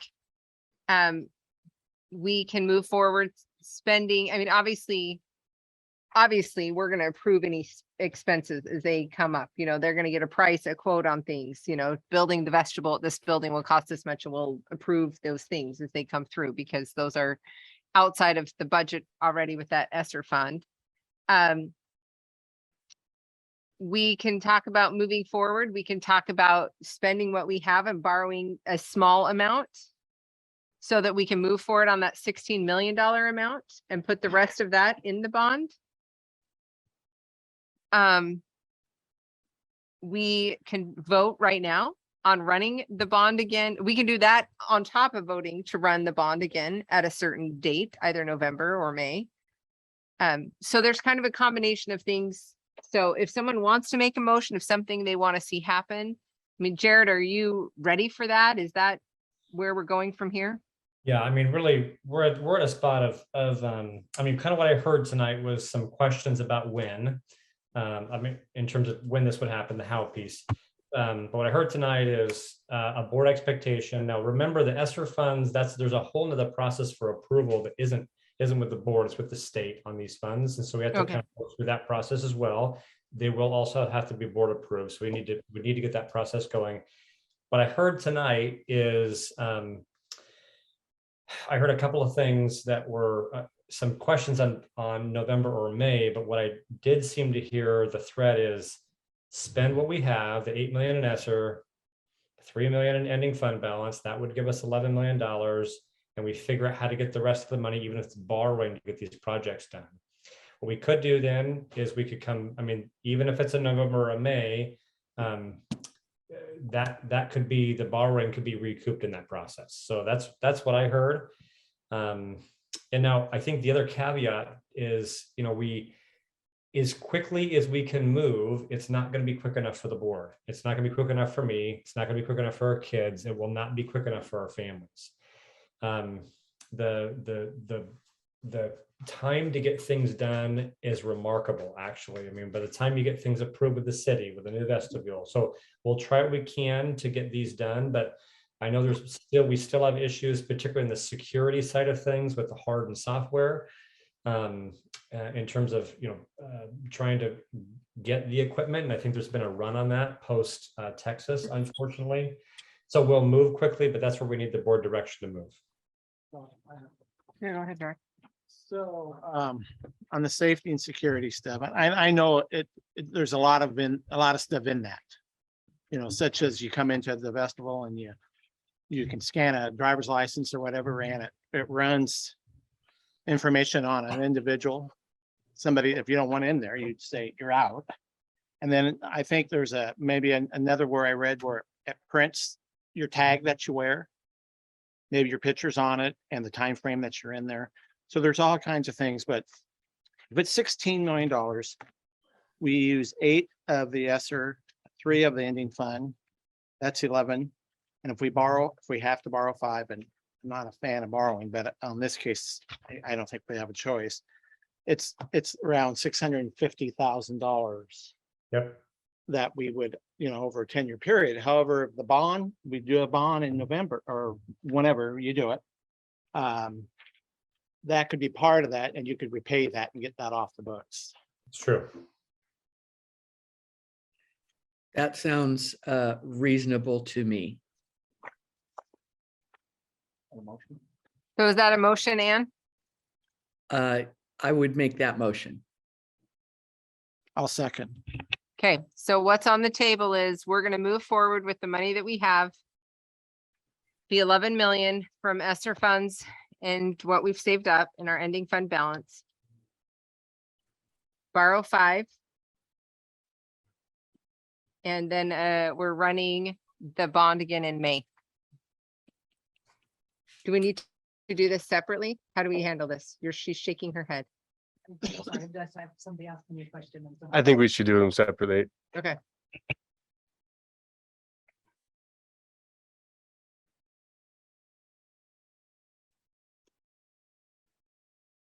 We're okay? I'm sorry, what do you ask? Okay. What do you want to vote then? The motion is on the table. What are you moving for? What was that motion for? You're going to move for spending the ESSER funds? Are we moving for? Ending the ESSER funds and the ending balance.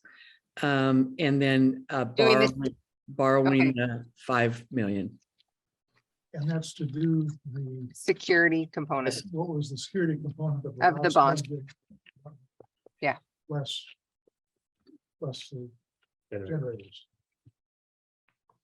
Okay, so that's what's on the table. Any more discussion needed on that? Yes.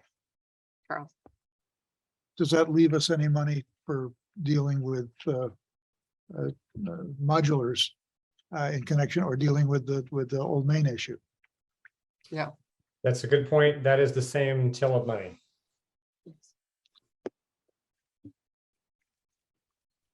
The modulars are 500,000. The modulars are 500 and something to purchase at this time, and there is, I think, information that Superintendent Corden is going to give you later. But we expect it to cost almost up to about 750,000 because of the site work and the power. We still need to apply to make sure we can get power to where we think that they would go. So we want, based on the experience of the modulars that we've installed, there's ramps, there's steps, there's some adjacent costs to that. Can we add the modulars, the $700,000 in with that, with what the safety policies and make one so that can be included in the borrowing as we go forward? There's a separate discussion.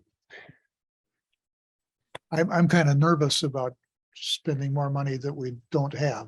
And there's no rainy day, there's nothing. Yeah, I know. I'm a little concerned about removing any ending fund balance. And not having, I like having a savings account. Well, yeah, I do too. But, I mean, board, that's what the board has to decide. Yeah. Can't, My recommendation would be on this one would be just take the safety and security items that they are. If you want to move forward with the 8 NESR, 3 and ending fund balance and the borrowing the 5 million, make that. We'll talk about modulars. And if that's a board interest, we're going to go ahead and figure a way to get that. We'll talk about how to pay for that. Do we have more of a breakdown too on exactly those security measures and costs? Is there a way to get that more specific? Just we're gonna seal everything up.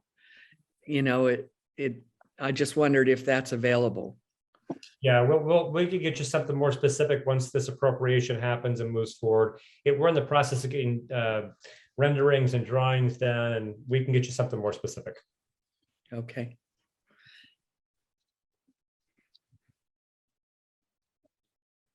Yeah, right. I have a sidebar here with Cheryl, but it's because she said next to me, it's important. I asked her, she's the business person. She thinks it would be better financially, business wise, we can borrow the money at any time. But wait until we get further down the line. Yeah, start with what we have. That was, Start 'cause with what we construction have, costs. and then they can come back to us and say, okay, we have spent what we have. We're gonna need $4 million more to finish it. Okay, yeah, And I think we have, I think we Yeah. have a consensus. I feel better about that. Well, and then we'll have more information as to those exact items that we need to install. So we know that the board would support borrowing. So, Yeah, this would be an appropriation for borrowing. yeah, okay, Certainly wouldn't borrow until we needed the dollars. yeah. So Ann needs to change her. Yeah, so Ann, do you want to change your motion? Yes, I will remove that motion and put forward at this point, just using the ESSER funds and the ending balance funds to be spent towards this project. Second. All in favor? Say aye. Aye. Any opposed? I oppose.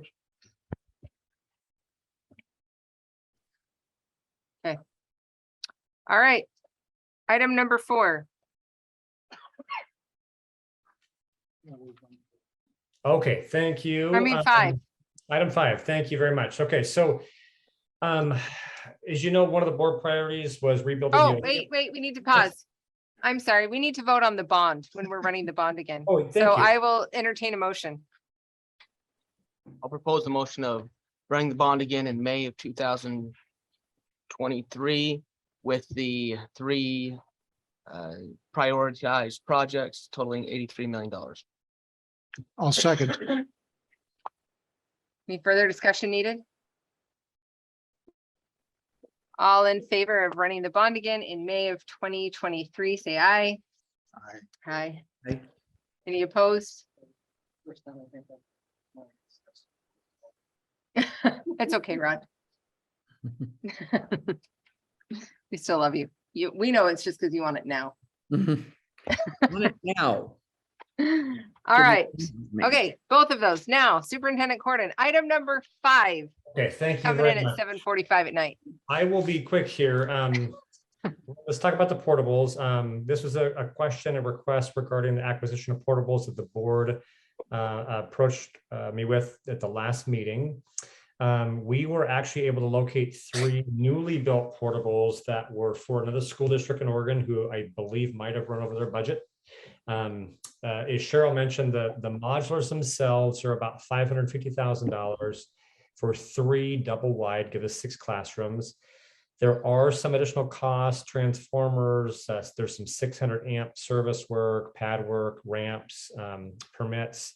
Probably puts us close to about the $650,000 range. And I would think, I mean, I will follow Cheryl's lead on this. If she thinks 750, that's what we probably should do.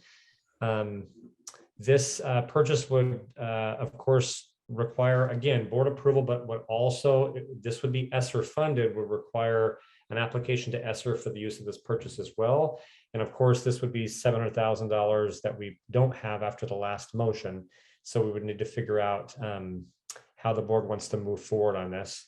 If we're going to borrow, if this is the priority right now to get these, or we wait and do this after the safety projects. I got a question. The ESSER funds that we're using, we're only allowed to use 80% of those for non-COVID related things. That's the $8 million that we've already talked about, right? That's the 80%. So there's still 20% that can be used for COVID related things. And could these modular classrooms They be are COVID related. considered COVID related? Yes, because of Well, ventilation. They so- can't be considered COVID related, Assistant Right. Superintendent E. So Well, the 20% has to go to support student learning, so unfinished student learning. Correct. Unfinished student learning. Okay. And that So really, classrooms wouldn't classify as helping No. students with No. unfinished learning? No, they it have- has to, yeah. no. Go ahead, Michelle. It's direct. it's okay. services. Yeah, direct services to kids.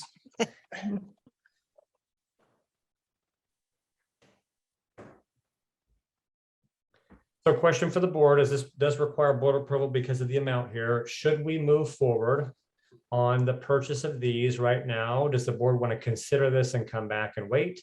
Is it a board priority that ranks in front of the safety issues, kind of equal to the safety issues? Is this something we need to shift some dollars around in our own, with our ESSER, and figure out how to, if we're going to be borrowing more for this? I need some direction for the board if you want to move forward on this purchase. I'll be honest here, I'm conflicted. We've documented the problems with the main building. If we add 3 modular buildings with the proposition of someday we'll be able to tear down and replace the main, I think it forces the hand of the public, and I worry that would bite us in the bottom. I don't like being told what to do. I don't think others do as well, but something needs to be done. I mean, I really do feel some dissonance about this, so. Is that really a great deal? Is that what we're also wanting to move on quickly? Those modulars, because they're already there, they're built and ready, and What happened to the 20,000? It doesn't mean that we couldn't find modulars in 5 months or 6 months when we were looking. We very well could. That being said, they have been, I was expecting 6 to 8 months out on modulars. This was a bit of a surprise. There were some ready. So This is really dependent on the board's vision of moving forward, what priority this takes. Yeah. I'm probably gonna get in big trouble, but it is what it is. That building is terrible. I would not want any of my children in that building, period. And we all know that. Right? We all know that. We're gonna put kids back in there this school year and no. I think we need to figure out how we're gonna pay for it and get them in. I mean, if they're ready, it's incredible you can get them now. I don't know, would they be in place by September? There is 700 million in that bond proposal that would cover modulars. Excuse me, 700,000 in that bond proposal that would cover modulars. So I mean, this could be repaid Yeah. if we borrowed. You know, I think it's a safety issue. I really do. And we talk about active shooters. That's a real thing. But if we were to have an earthquake and that building, if it was in the middle of a school day and that building were at capacity filled with kids, we're talking it would be a major tragedy. It's you know, so my opinion is it's going to take time, because it would have taken time no matter what to slowly decommission that building. It's not going to be something that we can snap our fingers and we have space to move everything that's happening in that building right now. But I do feel like we should be working that direction and taking steps that direction, because we have integrity. And when we went to the community and said, this building has served its purpose and it is old and it is falling down and teachers get concussions trying to open their windows and kids unplug computers and there's sparks and the lights flicker. I mean, like, it served its purpose. And if we're saying it's unsafe, then how do we in good conscience turn around and keep sending kids in there? You know, that's my wrestle. So I really feel like it is. I really am a fan of, let's figure out how we can get kids out of that building. How many of the classes now in the old main would be able to be moved into these 3 modulars? This is 6 classrooms, but there are other spaces, you know, that's where Dr. Weber gets to be creative.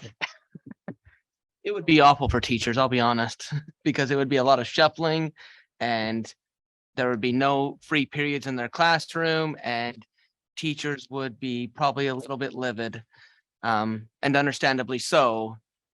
But sometimes tough decisions have to be made. I'm glad I don't have to make those decisions. To tell the teachers.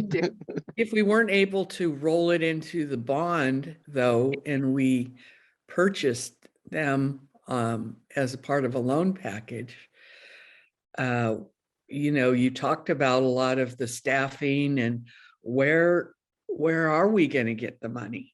You know, where's that going to come from if we've already spent our ESSER funds? Right. I mean, this is, so what I'm hearing, if we're going to move forward, let me be clear. You know, all of these things take time. I don't anticipate in the fall, we're going to have, I mean, kids are going to be in the Heritage in the fall. But this is the process to get a plan to get that building, you know, migrate kids out. It will require 6 classrooms at least to do that. To your question, we'd be at this point borrowing $5.7 million instead of $5 million. So instead of $647,000, I'd have to have Cheryl run the numbers, but it's going to be, you know, north of about $800,000 a year. And that, you know, the cost comes out of, I mean, there's a finite budget, right? So when you borrow, if a bond's successful, it can repay some of those costs. If the bond's not successful, we need to relook at our budget because we can't spend more than we have. And we have to make reductions at that point. And the only areas that we can reduce are the ones that you outlined there, the teachers, the IAs, the administration staff. Largely, Yeah, a large majority of our funding is in people. We're a people heavy business. This is our resources, our people. You know, a chemical engineering company could look at repurchasing chemicals from a different country, but our people are the large majority of what that's what we do.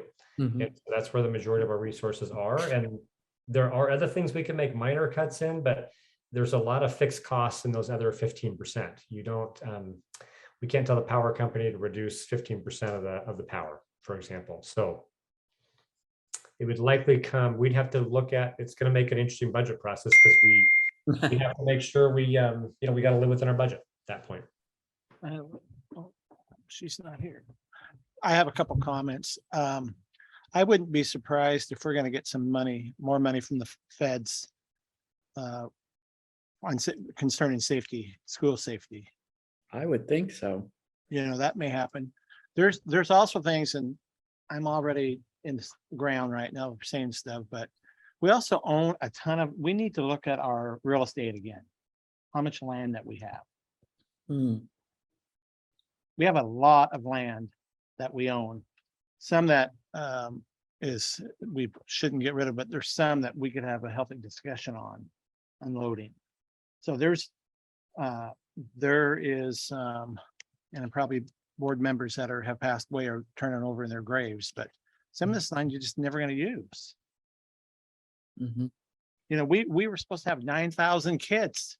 So why we bought that huge chunk of land out by the college to build another high school. It's not going to happen before I die, but and I'm not advocating selling it, but there is other land too, Jared, that we can look at. So there's ways of the people that voted. We had quite a few people that told us, you know, they may not understand how school finances work, but they understand how their budgets work. Right. I don't know. Well, that's good to hear. I mean, I think we've got to get a couple of people on that budget committee. You know, there's no reason for that to be empty for the school because, you know, many smart minds can help figure some of those things out. So I think our chairperson is awesome. So speaking of Becky, I haven't heard a motion yet, Becky, on this one. Some discussion about this $700,000 appropriation for modulars, whether to move forward on that or not. Someone ready to make a motion? I make a motion that we purchase these modulars. Have a second? Any more discussion needed? All in favor of moving forward with the purchase of modules, say aye. Aye. Opposed? All right, that's the next thing. You guys are doing so well, we made it to item 6. Turn your microphone on. Okay. Item 6, a request to improve CMGC, the contractor and engineering firm for the Joseph Lane Middle School seismic renovation. This is, I'll turn the time over to Cheryl. This is one of those many grants you've worked hard to apply for, right? Yes, it is. And the board did approve the CMGC method of an alternative procurement. You can see from the memo that we received one proposal back for engineering services. It is from ZCS. That is the firm that we have been using. Been very satisfied with their services. We received 2 proposals, S&B James Construction and DSL. The committee met, we scored the projects and would like to recommend, both scored very well. SNB James scored higher of the 2. And there also is a prior relationship. They have done the seismic work. They're doing it right now at Fremont. They did the seismic work for both Hillcrest and Melrose. It was a very good partnership. So we are asking for approval of to make SNB James for the contract manager, general contractor for the Joe Lane seismic and ZCS engineering. And by the way, the grant, for those of you that don't have the memo, this one is $1.2 million and it would rehab the multi-purpose room at Joe Lane.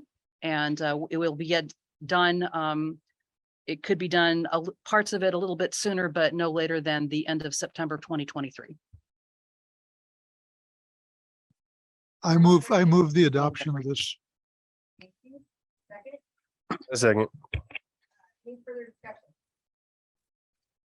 Yeah.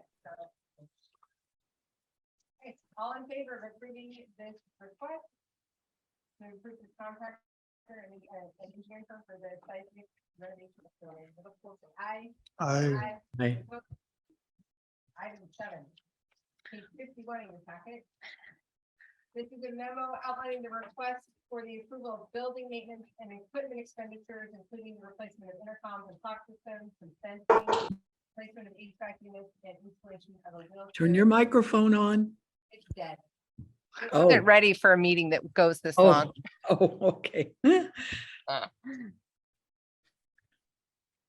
Okay, so item number 7. Okay, this is a memo that you guys have received about this time every year. Right. Following the district's purchasing policies, we do go to the board to ask for approvals of certain expenditures over $50,000. These are our planned summer projects. We are continuing our intercom system replacement within the buildings. This is actually also a safety item. It allows the communication between the buildings and has some safety features to it that Tracy Goff, who is here somewhere, can explain, but it's the same intercom systems that we have done. This will allow, this will be, the high school's not been upgraded to the system yet, but we are down to, this would finish off the elementaries and both middle schools. And again, as requested in the past, this will include a backup battery unit to allow the intercom systems to remain functional during a power disruption, and Smead would be our requested vendor for that. We've been receiving bids to fully fence Sunny Slope Elementary School, the one school we were at, and Green Elementary School. Our prices were in excess of $50,000 previously. We received a low bid for those two projects, and you see them outlined. $25,000 plus for Sunny Slope and $23,000 for Green Elementary. That will enclose the school themselves. Here at this location, it's with the exception of the ball fields and the parking lot, but it will create the single point of entry that we are looking for, and it will do the same thing at Green. I'd also like to ask permission to replace the HVAC units in conjunction with the seismic rehabilitation, which is to be both the gym and the multi-purpose room. The multi-purpose room units are newer, and the gym units are, I think, original to the gym. And they're also located like right as you walk in the door. So in the event of a seismic, it's considered unsafe.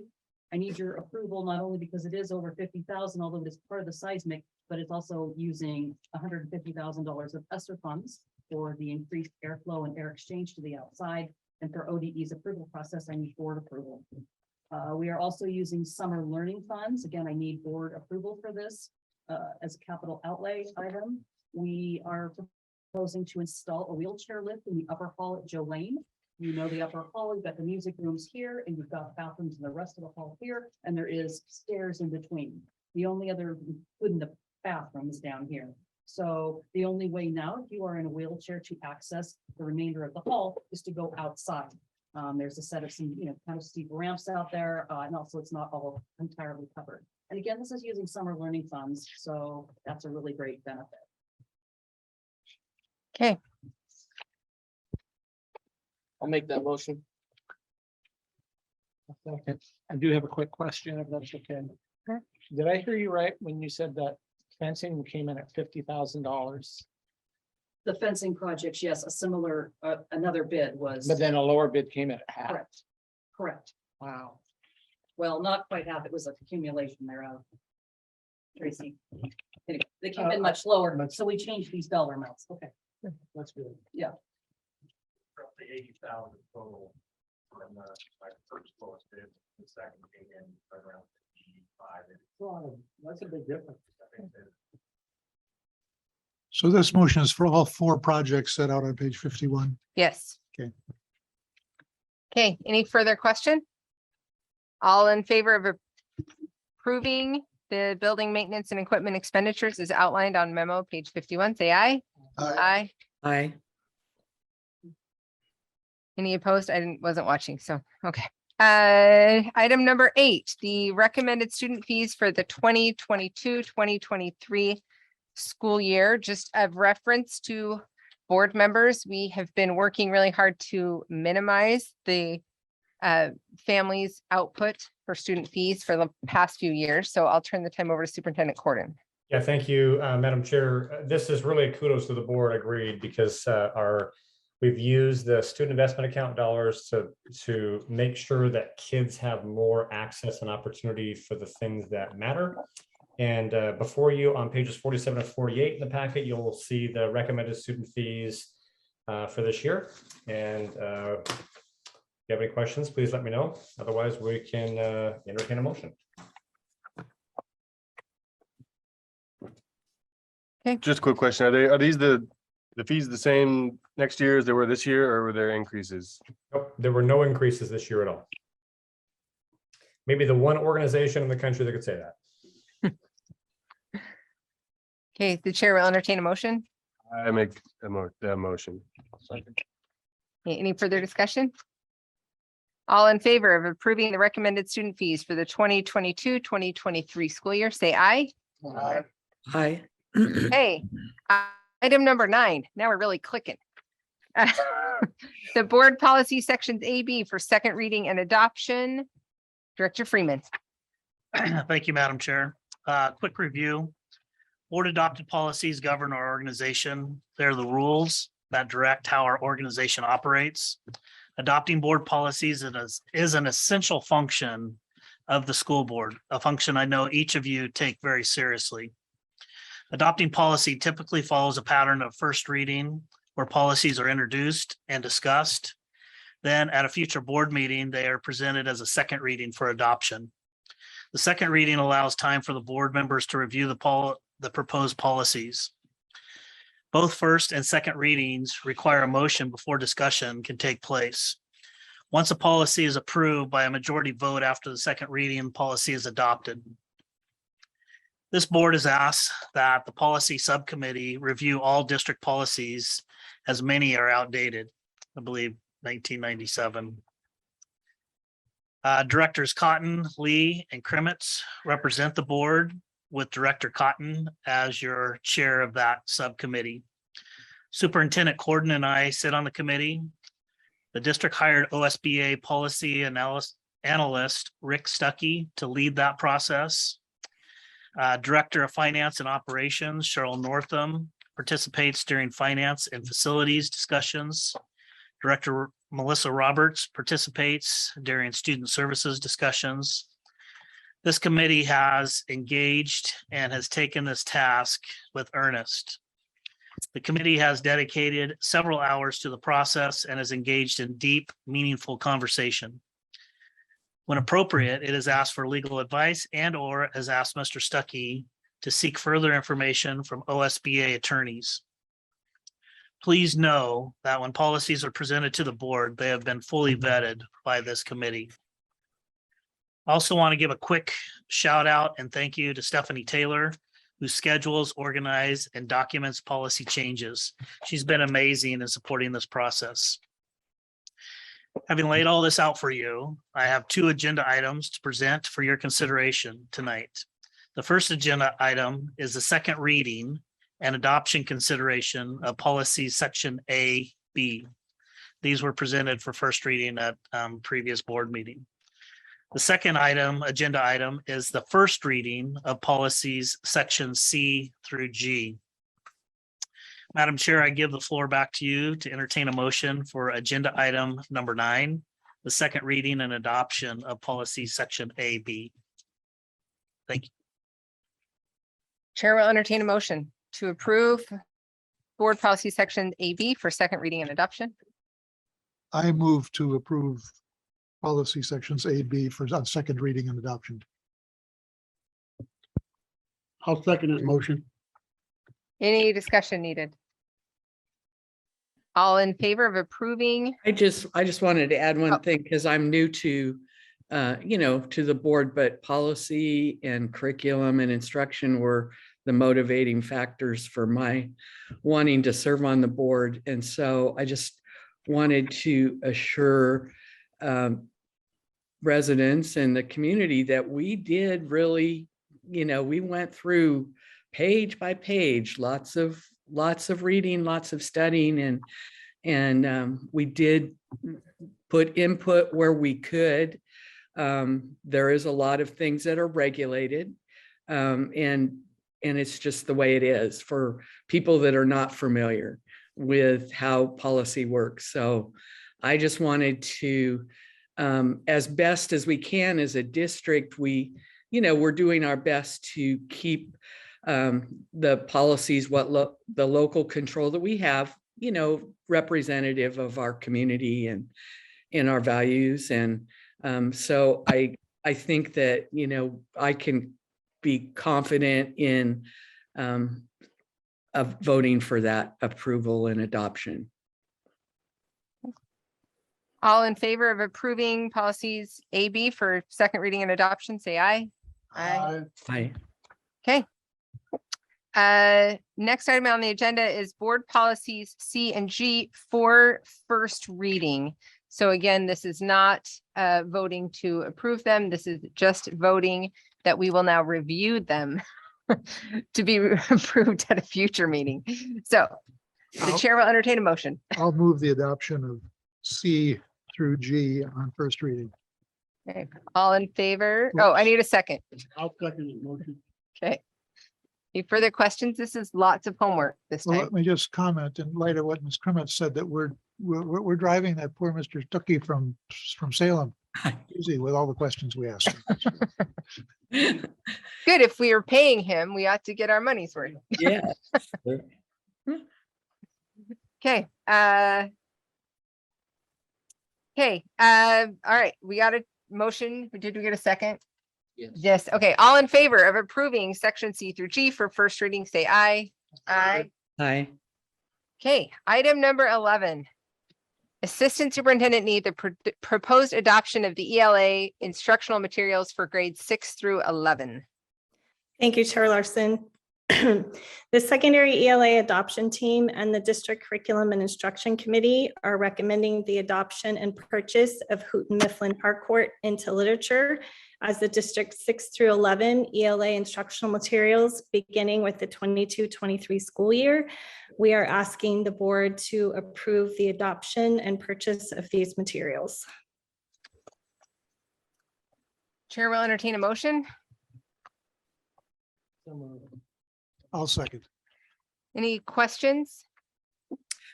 There again, just another important part of my position on the board. And I think it was really great to show our transparency to parents. We're partnering with them. We're not taking over from them. And they need to know that. And I think we did a good job in offering and allowing them to come and be a part of the selection process. And I think Michelle, being the instruction coordinator, she also is representing us well, and is we have a lot of new teachers coming on this year in language arts, and so in looking at the curriculum, they're going to get some good training beforehand about just the district's framework for how we as a district want to best educate and support our kids. And so there's been a lot of work go into that. Okay. If I should comment, Yeah. We did have the opportunity to review the material and I spent about an hour looking at the three different publishers. I was impressed that they were all similar in that each of the publishers had material with a wide variety of types of literature and reading. And more importantly to me, they coupled that with directions and assistance for the students and how to express themselves with regard to the literature that they were reading.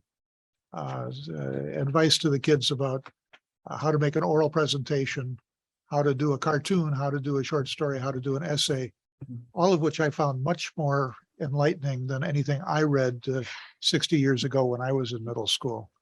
So I was impressed with the quality of the product from all three of the manufacturers.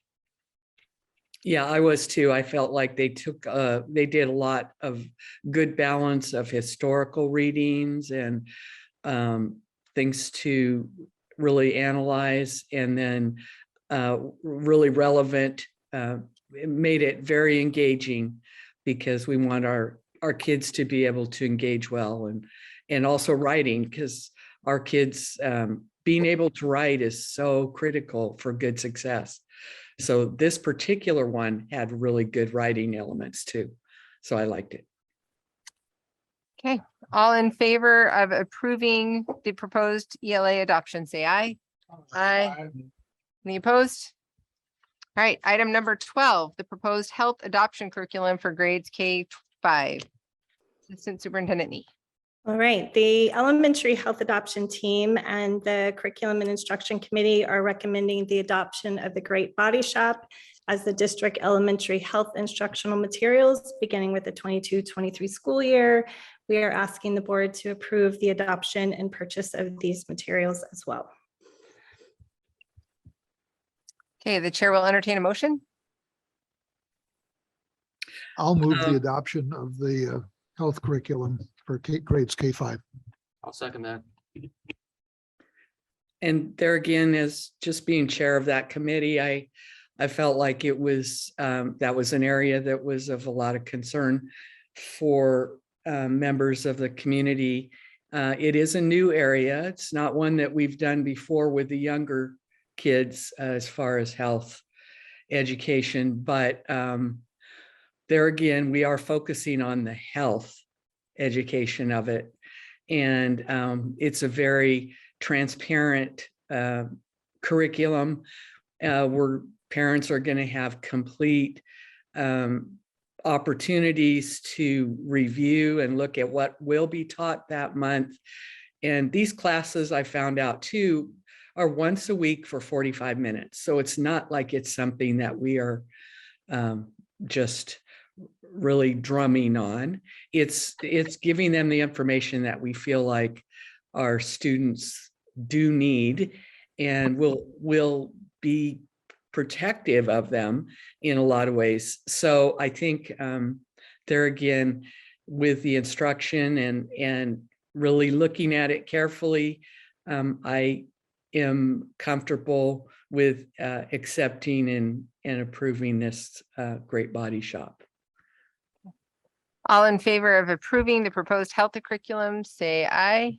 Aye. Any opposed?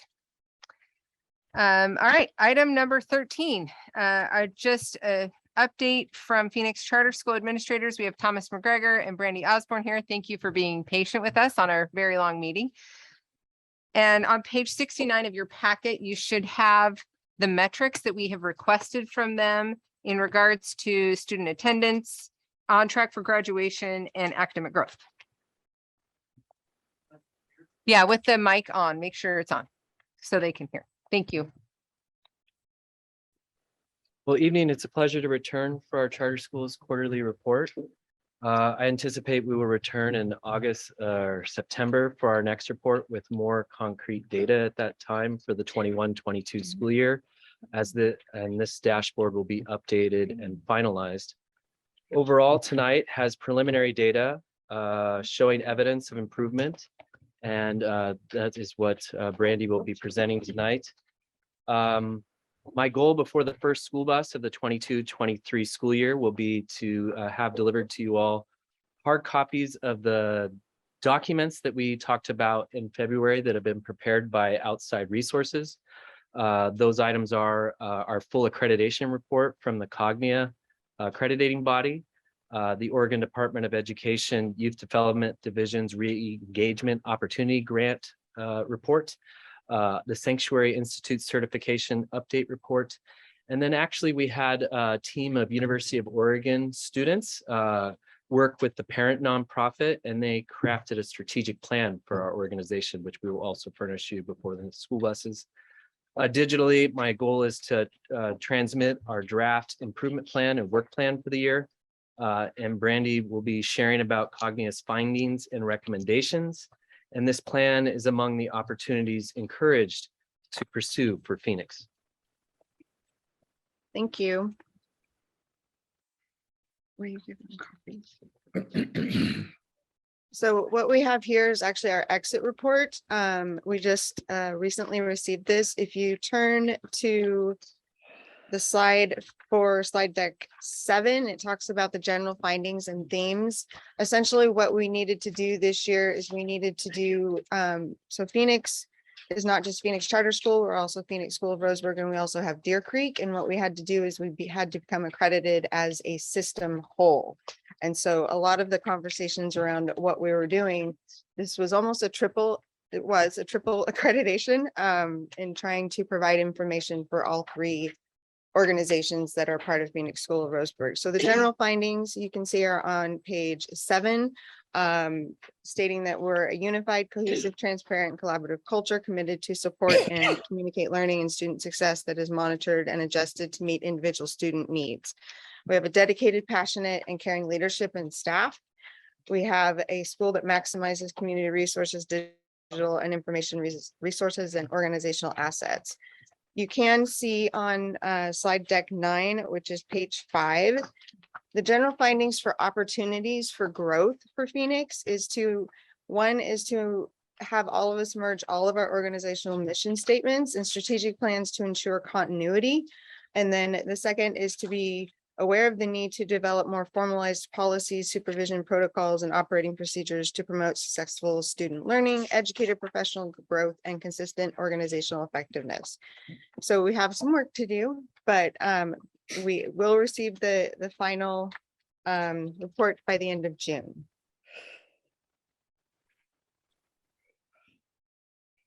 Okay, our preliminary data that was provided to you, we have our 3 main goals that we've been working on.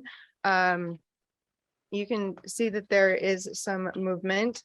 For goal number 1, part of what we did last year was to focus very strategically on the team members that I work with for them to build strong relations with students.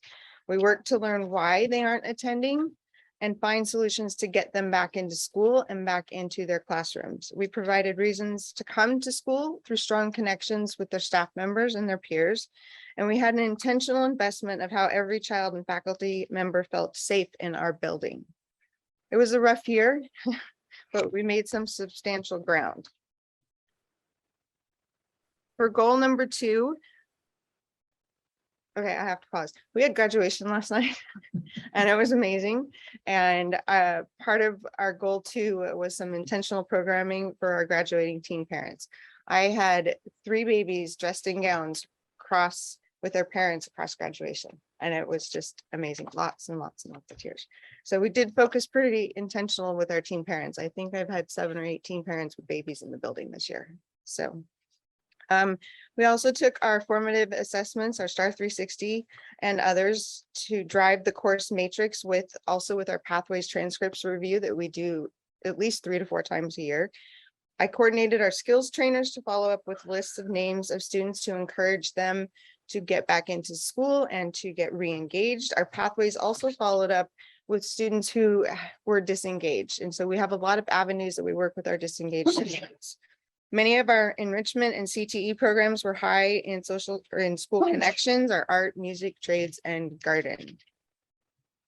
For goal number 3, our fall data of our formative assessments drove what we needed to offer in ELA and math. We used differentiated instruction consistently through coaching of students and of staff. My office has the culture for students to self-advocate for their own academic needs, as well as teachers who come and talk about specific students. This is our first year that we've had a dedicated resident SPED program. This is the first year that I've had 2.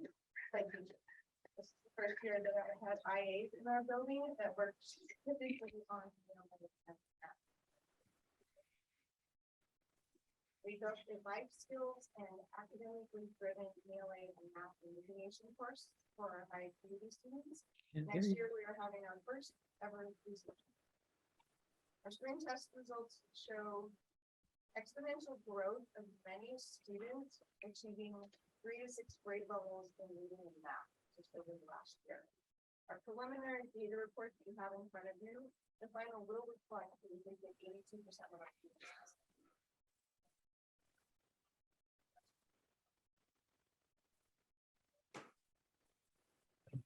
Are we good? Any questions? The biggest concern is that people are showing up and people are graduating, you know, and there's still, the data shows that there's still lots of work to be done there. And that's just a concern. I mean, that is, yes. If you look at under student cohort goal 2 to the far right, you 3 or more credits, they're behind.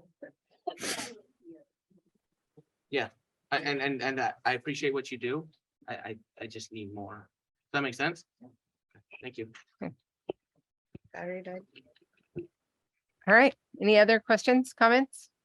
When Okay, you, thank you. Oh, go when ahead. you say graduated, then are those modified diplomas? Are they, when you say 3 credits short or more than 3, is that the type of credits that the kids in the high school have to accomplish, or? So we follow the Oregon Department of Education high school credit requirements, just like Roseburg High School does. We have GED students and regular high school diplomas. I have not had any modified this past year. Okay.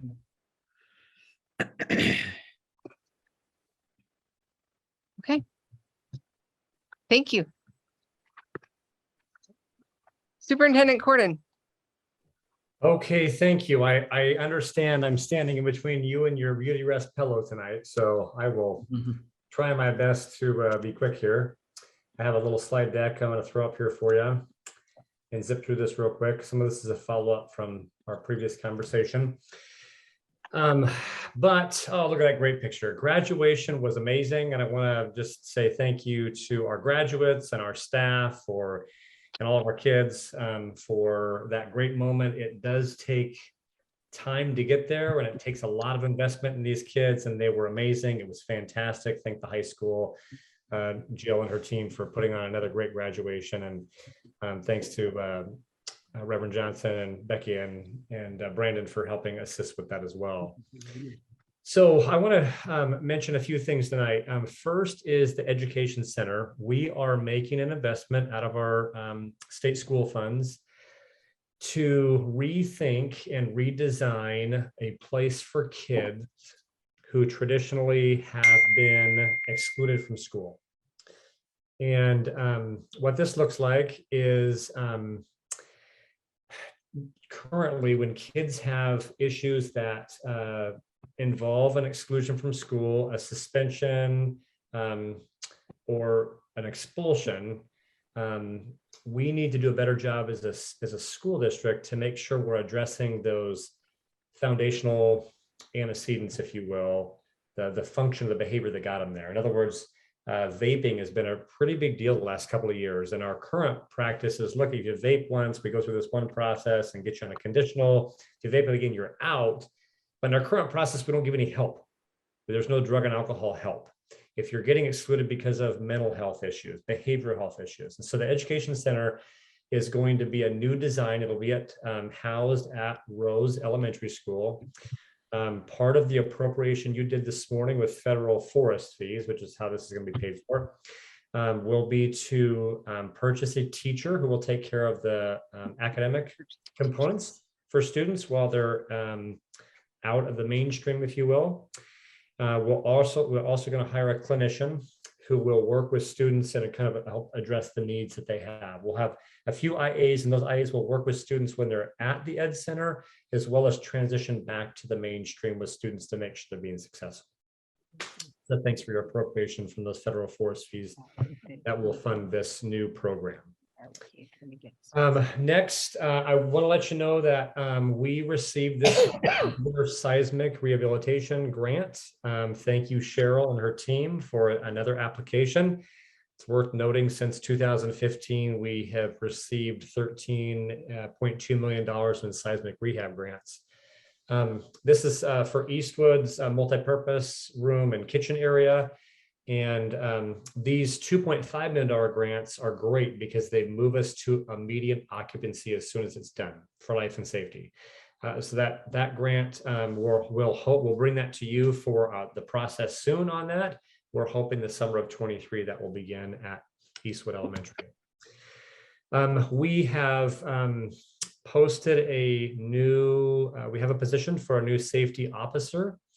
And we've had some shifts with some of the workforce issues.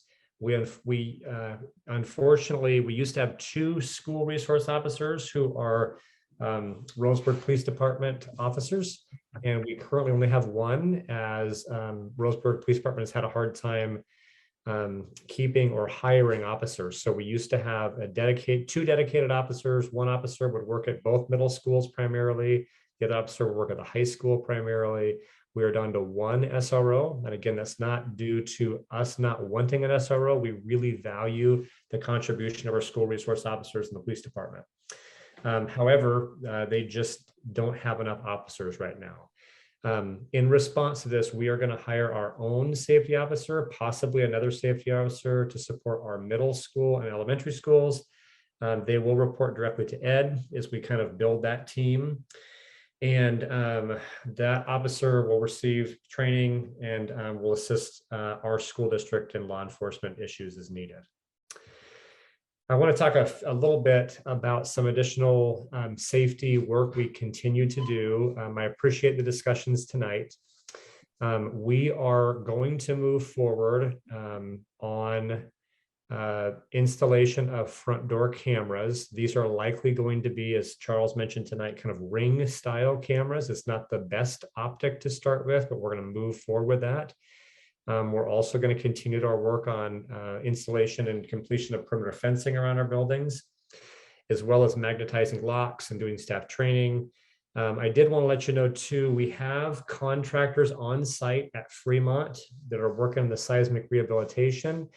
And we do have an opportunity to, because contractors are on site there, to move forward with a vestibule at Fremont. We could move forward with Joe Lane, as the same contractors will start that work as well. Once that seismic work begins there, those are 2 of our easiest buildings to complete, as it doesn't require a build out externally, and nothing essentially needs to be moved except for the addition of a wall and potentially some relocating some doors. So we're going to move forward on that immediately, as well as, after just tonight's discussion, moving forward with all buildings, particular ones that have a single work on that single point of entry. Hey, Jared, I don't want to interrupt, but I'm going to, because I want to go home. But I at the high school, what is our plan at the high school? Yeah, that's another one that I just feel like you walk in and you can just hang a left, Yeah, and the high school actually is one of our easier buildings because it does have a single, it does technically have a single entry. There's some things we need to do to make sure that the traffic does move through through the single, the front doors, but there is really a single point of entry there. Or doors or something, so that, because I'll tell you, this week I went to grad practice and I went in and I tried to turn and check in the office, and they were busy. There literally was no one in the office, and I was approved to be there, and I did have my school board name tag on, but I just hung a left and started walking down the hallway. Yeah, I mean, and no one stopped me. Right. It's one of the, I don't know if there are doors there by the career center. There's got to be something that we need to do. Yeah. Really, the trick at the high school is there does need to be a little bit of redesign work to get the patrons to enter through the office, and there needs to be. We need to take a look at that. That will take some design to do that. But that building is problematic partly because it's location to I-5 as well. However, although it does present some challenges, it actually is less of a challenge than some of our other buildings where there is no single point of entry. Okay, sorry. Nope, totally fine. The last thing to just mention here real quick, oh, hello family, how are you? Is this. I want to say thank you. I really, really appreciate each of you. The work of the board is so important for the success of our kids. And I am grateful for the board for your dedication to our children. Tonight was a really good example of that. The way you serve is really admirable. And I appreciate your authenticity. I appreciate your passion. That's what makes you working with you enjoyable. And I want to say thank you to the board and also to our staff. I don't know that there's ever enough I can say to thank our staff. Honestly, it's not a stretch to say miracles have happened with our children this year. Hundreds of miracles have happened with our children. And I could talk on and on tonight about the things that our staff do for our children and families that are never required or expected. You will never find them in a contract, and you would never expect someone to do what they do for our kids. But our kids' success is highly, highly, highly connected to the work of our staff. And I want to thank our principals, our teachers, our classified staff, our bus drivers, our cooks. Really just have a tremendous amount of gratitude as we get ready to close this year for all the work they've done, as well as our board. So thank you. Individual reports from directors. Just wanted to let you know, I missed the graduation here because I was attending the graduation at Jefferson High School in Portland. And it rained there, just as I think it rained here. I only knew one of the 200 kids that was graduating. But even there, graduation, for me, it was just an exciting, fun thing to see all those kids reaching a high point in their lives. And I think that's a wonderful thing all across the country, probably this time of year. The kids are achieving a milepost in their progress. Thanks. I've got nothing else to say. I have a couple things. I'd like to wish Assistant Superintendent Nee good luck as she undergoes surgery to donate a kidney to her son, which is a very noble and honorable thing to do. And I like this community. This community cares about its students. I had the privilege of attending the all-night grad party and attending several graduation parties. And this community rallies around its students, businesses, and I thought it was a raging success. And I appreciate those individuals who donated and those individuals who donated their time and money and efforts. I thought things went well. Yeah, likewise, it was a wonderful weekend. It's pretty delightful to celebrate with those kids and see their progress. It was fun to see some of their elementary school teachers. I had the privilege of being at Melrose when the bus pulled up. And for those little kids to see those big kids, it's pretty amazing. It's a really neat experience to be there and be a part of that. So, and yeah, thank you to our teachers every year. Just grateful for all that they do.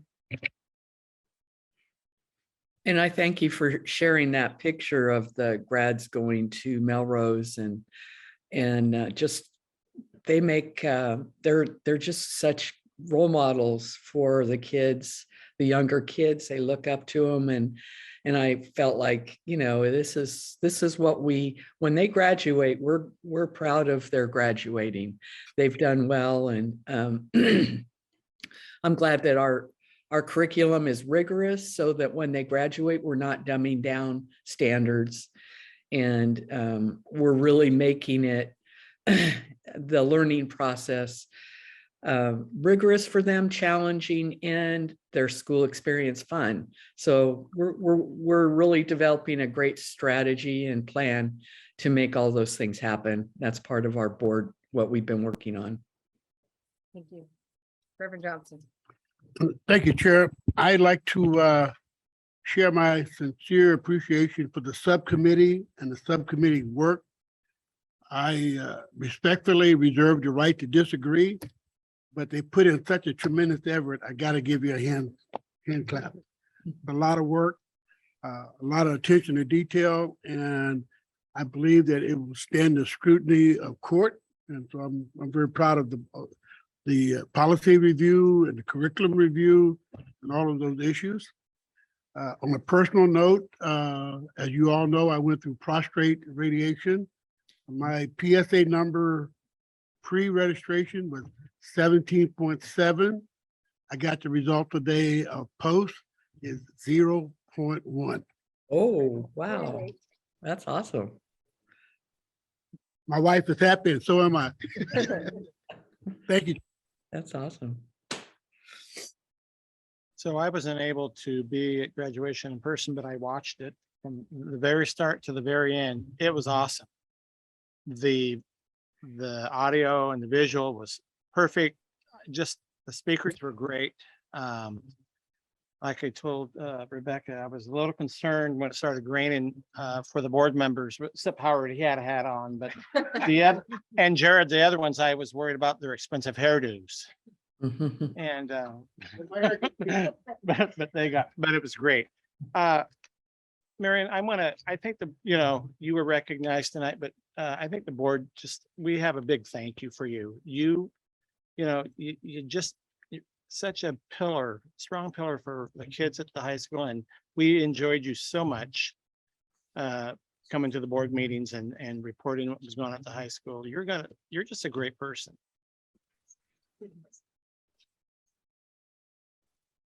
So good luck. We'll see where it goes. Michelle, what day is this operation going to happen? June 21st. We'll keep you in our prayers. That's a very cool thing that you're doing. Thank you. And also, I think we should thank Sunny Slope for getting this. There's a lot of work. I'm sure Dan didn't do it. It's probably his beautiful bride that did all this, but we appreciate it very, very much. Okay, thank you. All right. You're not under my record. In fact, this may be my longest meeting on record as chair at 2 hours and 41 minutes, but I would like to say we are now adjourned.